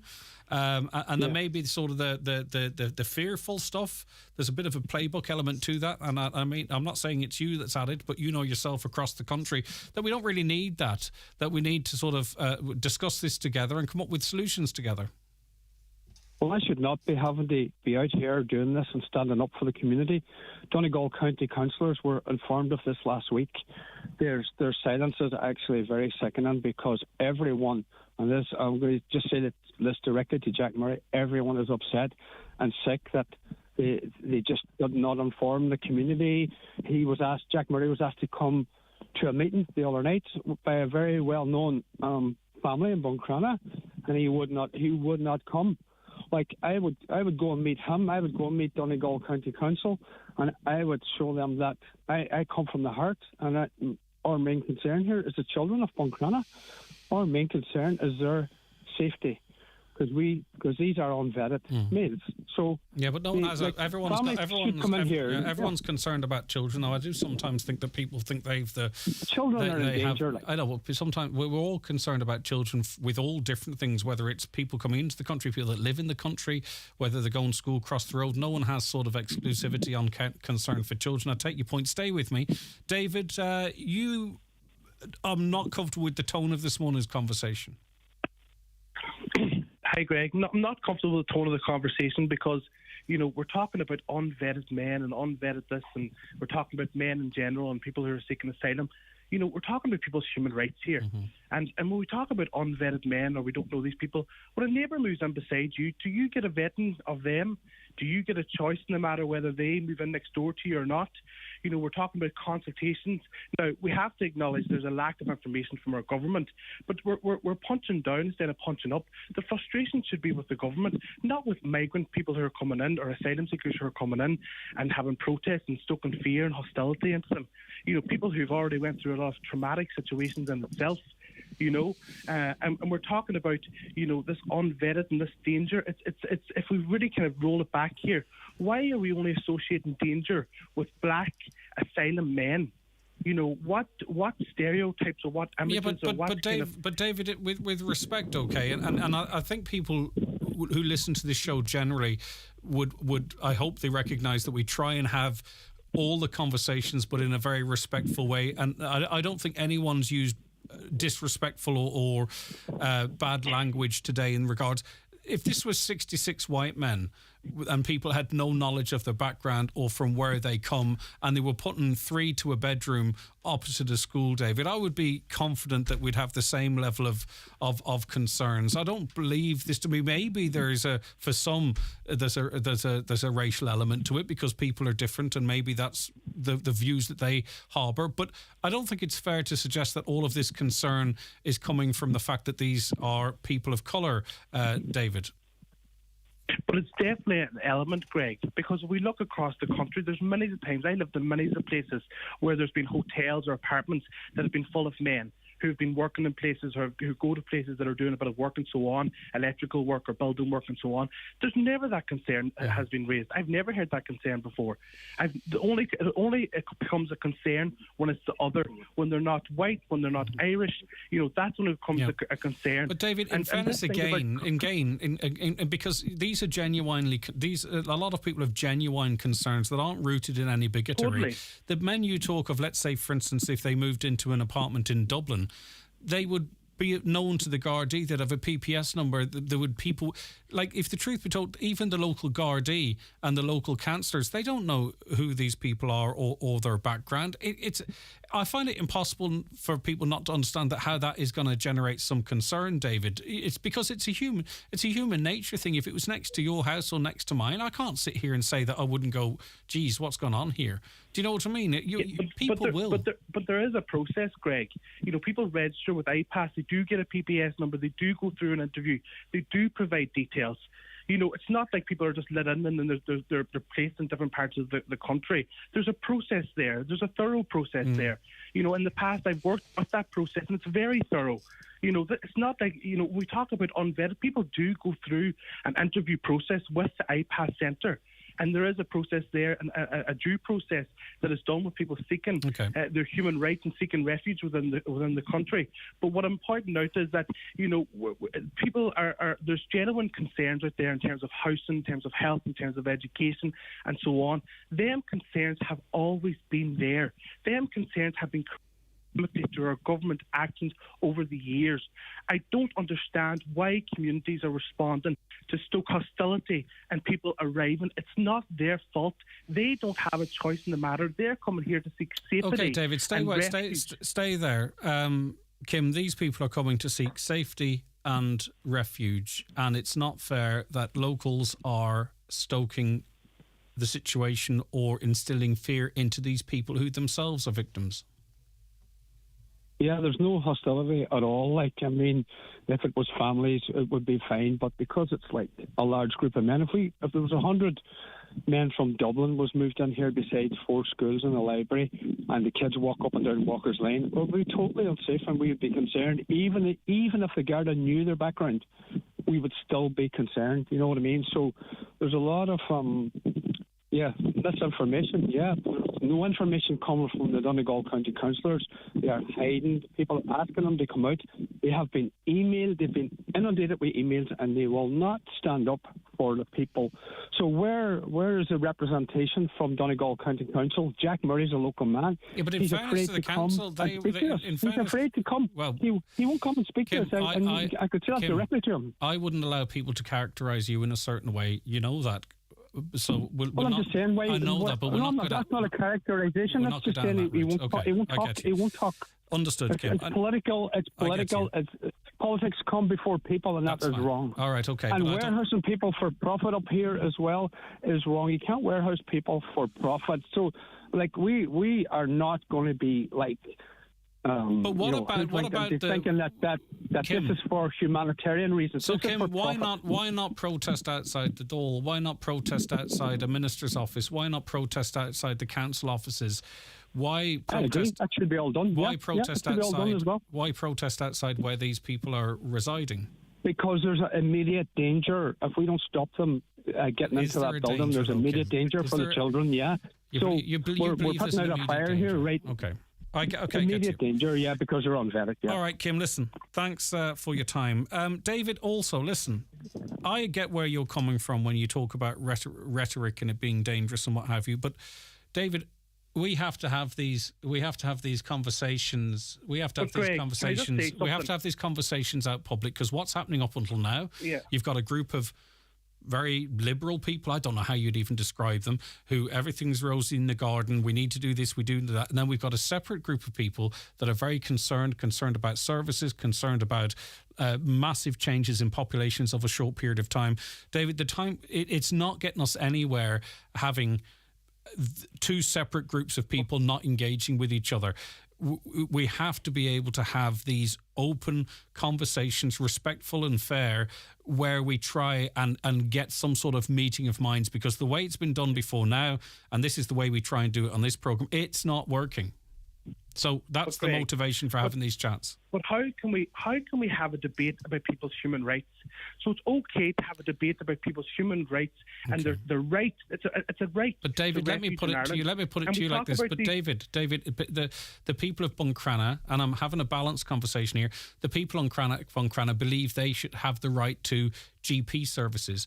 The people of Buncrana believe they should have the right to housing. The people of Buncrana believe that they should have the right to believe that their children are as safe as possible going to school. There are competing rights here, David, and we don't want sort of people's, if people feel their rights are being trampled on to protect other people's rights, again, that causes upset and division. So we have to recognise competing rights here, David. I totally 100% agree with the ongoing crisis, Greg. I'm not legitimising that, but what I'm saying is it's up for public debate. It's the same when it comes to travellers. It's okay to have consultations, to have public debate about the rights of travellers, trans people, all marginalised groups. It's okay to have open conversations about people's rights. Do you not see the unequal power dynamic in that? You know, that we're up talking about, like, they're protesting in front of people's accommodation. They're blocking buses. Can you imagine the fear? We go back to the human element of that. Right. So it's okay. What I'm saying is, you know, I agree with you. There needs to be dialogue. There needs to be meaningful dialogue in terms of people's rights and what's going on at the moment. But not this where... Okay, there goes. Where there's kind of violence, where you're standing up and blocking. No, I think people's argument will be far more respected and progressed if there is this chanting and shouting and loudspeakers and stuff. That gets no one anywhere. I think people can have people can have their concerns heard. It adds nothing. Placards, send them home and shouting, and that achieves nothing in strengthening an argument. But anyway, listen, David, thank you very much indeed. I do have to move on. Watch the show live now on YouTube, Facebook and at highlandradio.com. Set yourself up for Slimming World success at Dunnes Stores. We've got a great range of 33 Slimming World products, from sweet and sour chicken noodles for lunch to a hearty beef lasagna for dinner. All now exclusively available at Dunnes Stores. Order online for delivery or find them in the frozen aisle and save at the till with a 5 off 25 grocery voucher. Try the Slimming World range today, exclusively at Dunnes Stores. Always better value. Terms and conditions apply. Voucher can be used on next in-store grocery shop of €25 or more. Range available in selected stores only. Get ready for spooky season at Century Complex. This Halloween, we have a great selection of movies at Century Cinemas, delicious food and cocktails at Backstage Bar and Grill, and Century Plays Halloween Family Fun Day, taking place on the 28th of October from 12 p.m. to 2 p.m. Get in touch on 074 9121 or visit centurycinemas.ie for more information. Is fiú crína chóir. Má churn tú iad ar de hala ferme mar chud den chlár foríseach den nua. De tá luach séhir maith áil inniu agus na blianta atá le techt. Johi tú takeíocht airgadis, luach séhir leanúnach agus bet tú an behir de comport agus fisa gut gúil sro slán ancam an duit. Ní mór de éirin an oríiseocht a bhédó chun dul in nec leis an ahrú éráide chun an bhítheag súlacht an airtú agus chun árnaimhnacha a dheosú. Mar sin is fiú dit agus dóin goléir a bheithe cor. Tá ólas faoin na rán ar fad ag gov.ie/forestry. Tionscanamh de chud rialtas na hÉireann. Mr. Blue Sky, please tell us why. The Euro Millions jackpot is an estimated €65 million. Play responsibly in-store, in-app or at lottery.ie. The National Lottery. It could be you. If you've got a smart meter, you should get an Electric Ireland smart meter plan too. Why? Because you can see a breakdown of your energy usage like never before. From heating, cooking, lighting and more. Now you can find out exactly how much electricity you use by hour, day and type of appliance, making your usage clearer and your world brighter. Sign up to a smart meter plan at electricireland.ie. Smart meter required, T's and C's apply. Businesses, order your gift vouchers for Christmas now from BizPrint the printers.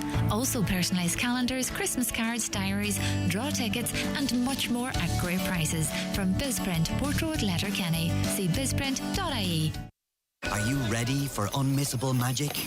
Are you ready for winter in Dublin? November's longer evenings when the city lights shine even brighter. Chock-a-block with festive fun in December. And unmissable live music and must-see events in January. That's 3 whole months of winter wonder just waiting for you.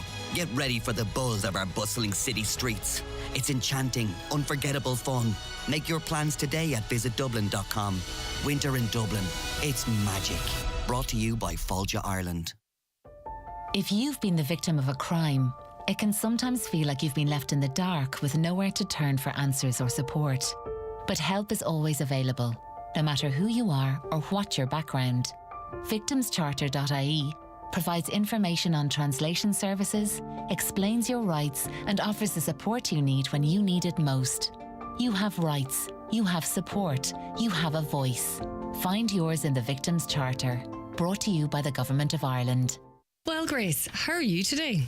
I'm good. I've just been down to the Made to Measure Fireplaces showroom in Creasla. They have an incredible selection of over 40 colours for kitchen worktops. And guess what? For a limited time, they're offering a 40% discount on any electric fire when you purchase a worktop there.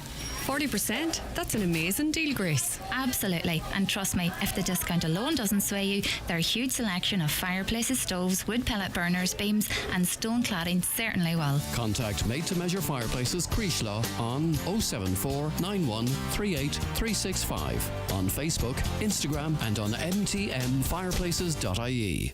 Restex Beds and Furniture special offer for this month only. They're giving a free pack of hotel grade pillows for every customer when you buy a bed or mattress. T's and C's apply while stocks last. Call into their showroom at Restex Beds, Mountain Top, Letterkenny.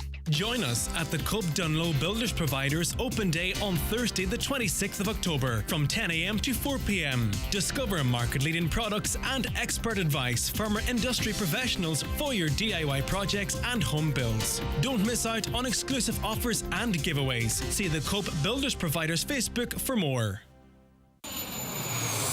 Highland Radio weather updates with Ireland West Airport, where you can now fly daily to London Heathrow with Aer Lingus and connect via Heathrow to over 80 destinations worldwide, including Boston, New York and more. All right, it's going to be a wet one in the afternoon. I'll get to a more detailed weather forecast. But first, I want to go to Tony Canavan, who's CEO of the Cialta University Health Group. Thanks for making yourself available to us, Tony. Good morning to you. Good morning, Greg.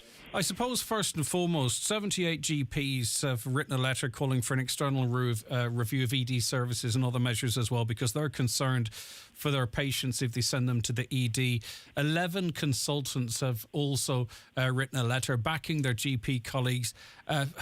Some commentary of what Letterkenny University is like, you know, barbaric scenes have been described by senior consultants. I don't have time to go through it all, but as CEO of the Cialta University Healthcare Group, a terrible indictment of Letterkenny University Hospital when you have all these leading medical professionals calling for action.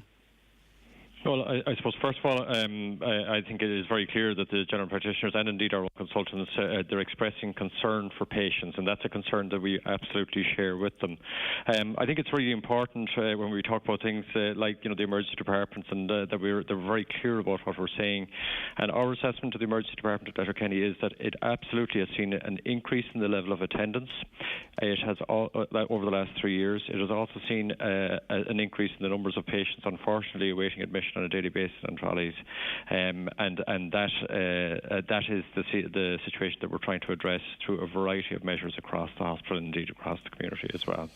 The consultants say that these plans have been on the table for quite some time. They haven't been delivered on. They need something to happen within the next 4 to 8 weeks, not before 2030. So I think that's partly true, but of course it's not entirely true. So I think a fuller picture would describe a lot of change that has taken place in our health services across Donegal, including within Letterkenny University Hospital, but also in the broader community services over the last 3 to 4 years. So we talked previously about the development of enhanced community care programs, the development of integrated care program for older people in the community, and work that we're doing with the National Ambulance Service around Pathfinder, which helps to redirect patients away from the. And I get that, Tony. That's external, but let's just talk about the sort of the ICU.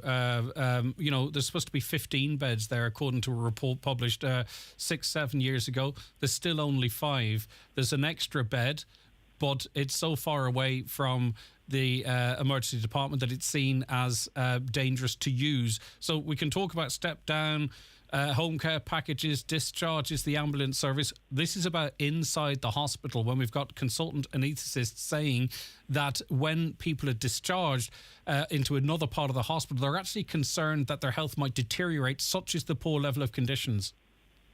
Yes, and I agree with you. There are issues within the hospital that we also need to deal with, and ICU is one of those for sure. We absolutely do need to deal with it. So we currently have 5 beds, as you pointed out, and I agree that we do need to increase that to 10 beds. Tony.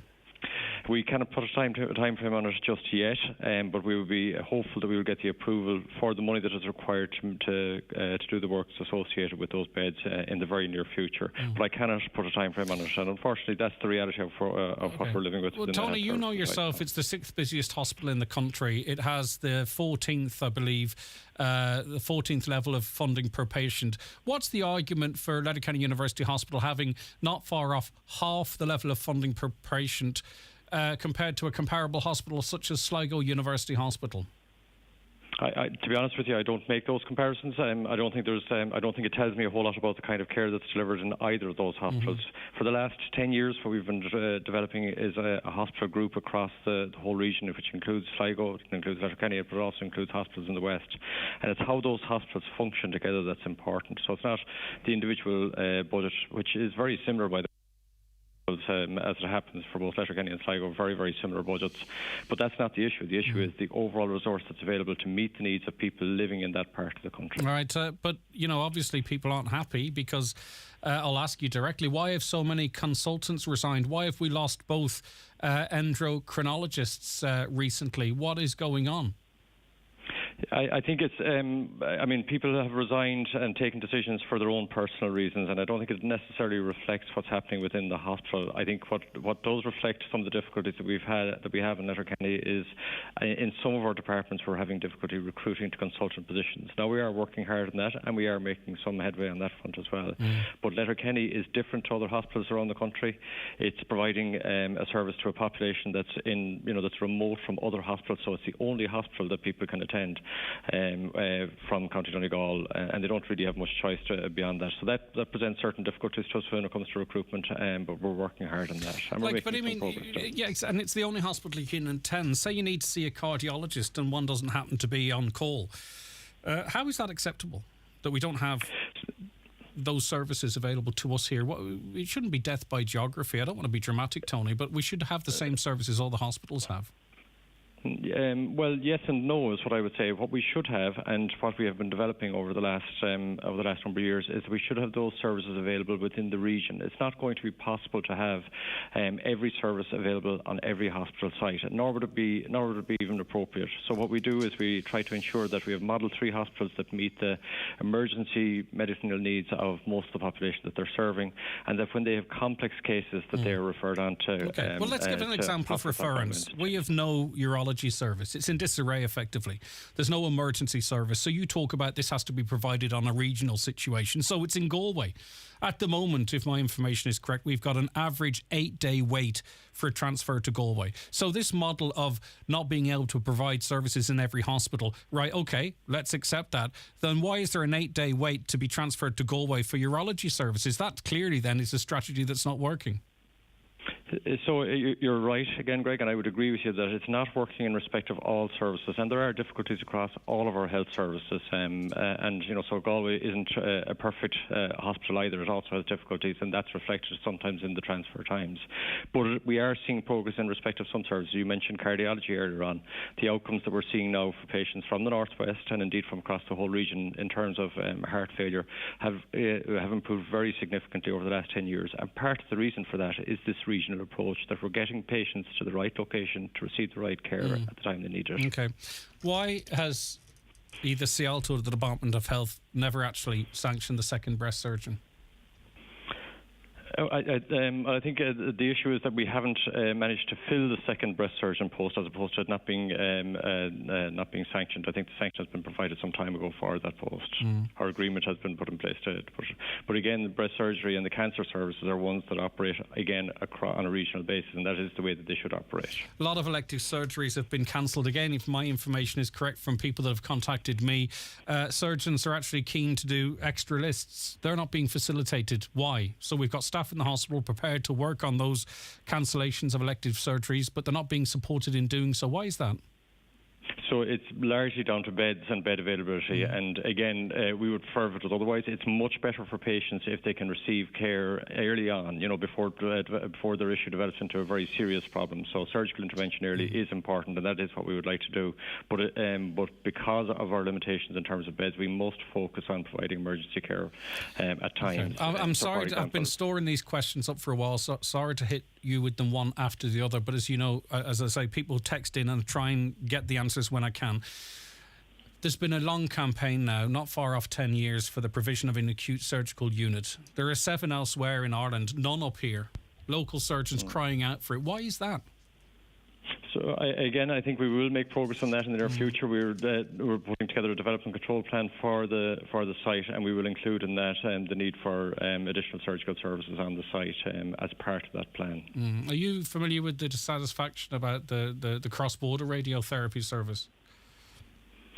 I'm not familiar with. I'm certainly familiar with individual cases where people have been dissatisfied, but in general, it is a service that works well. In fact, the direct feedback that I've received is that for many of the patients that the alternative would be to travel as far south as Galway for radiotherapy, that they value that service very highly. I mean, things mustn't be good because we're losing nurses. Right across the hospital in the surgical emergency departments, they're disillusioned.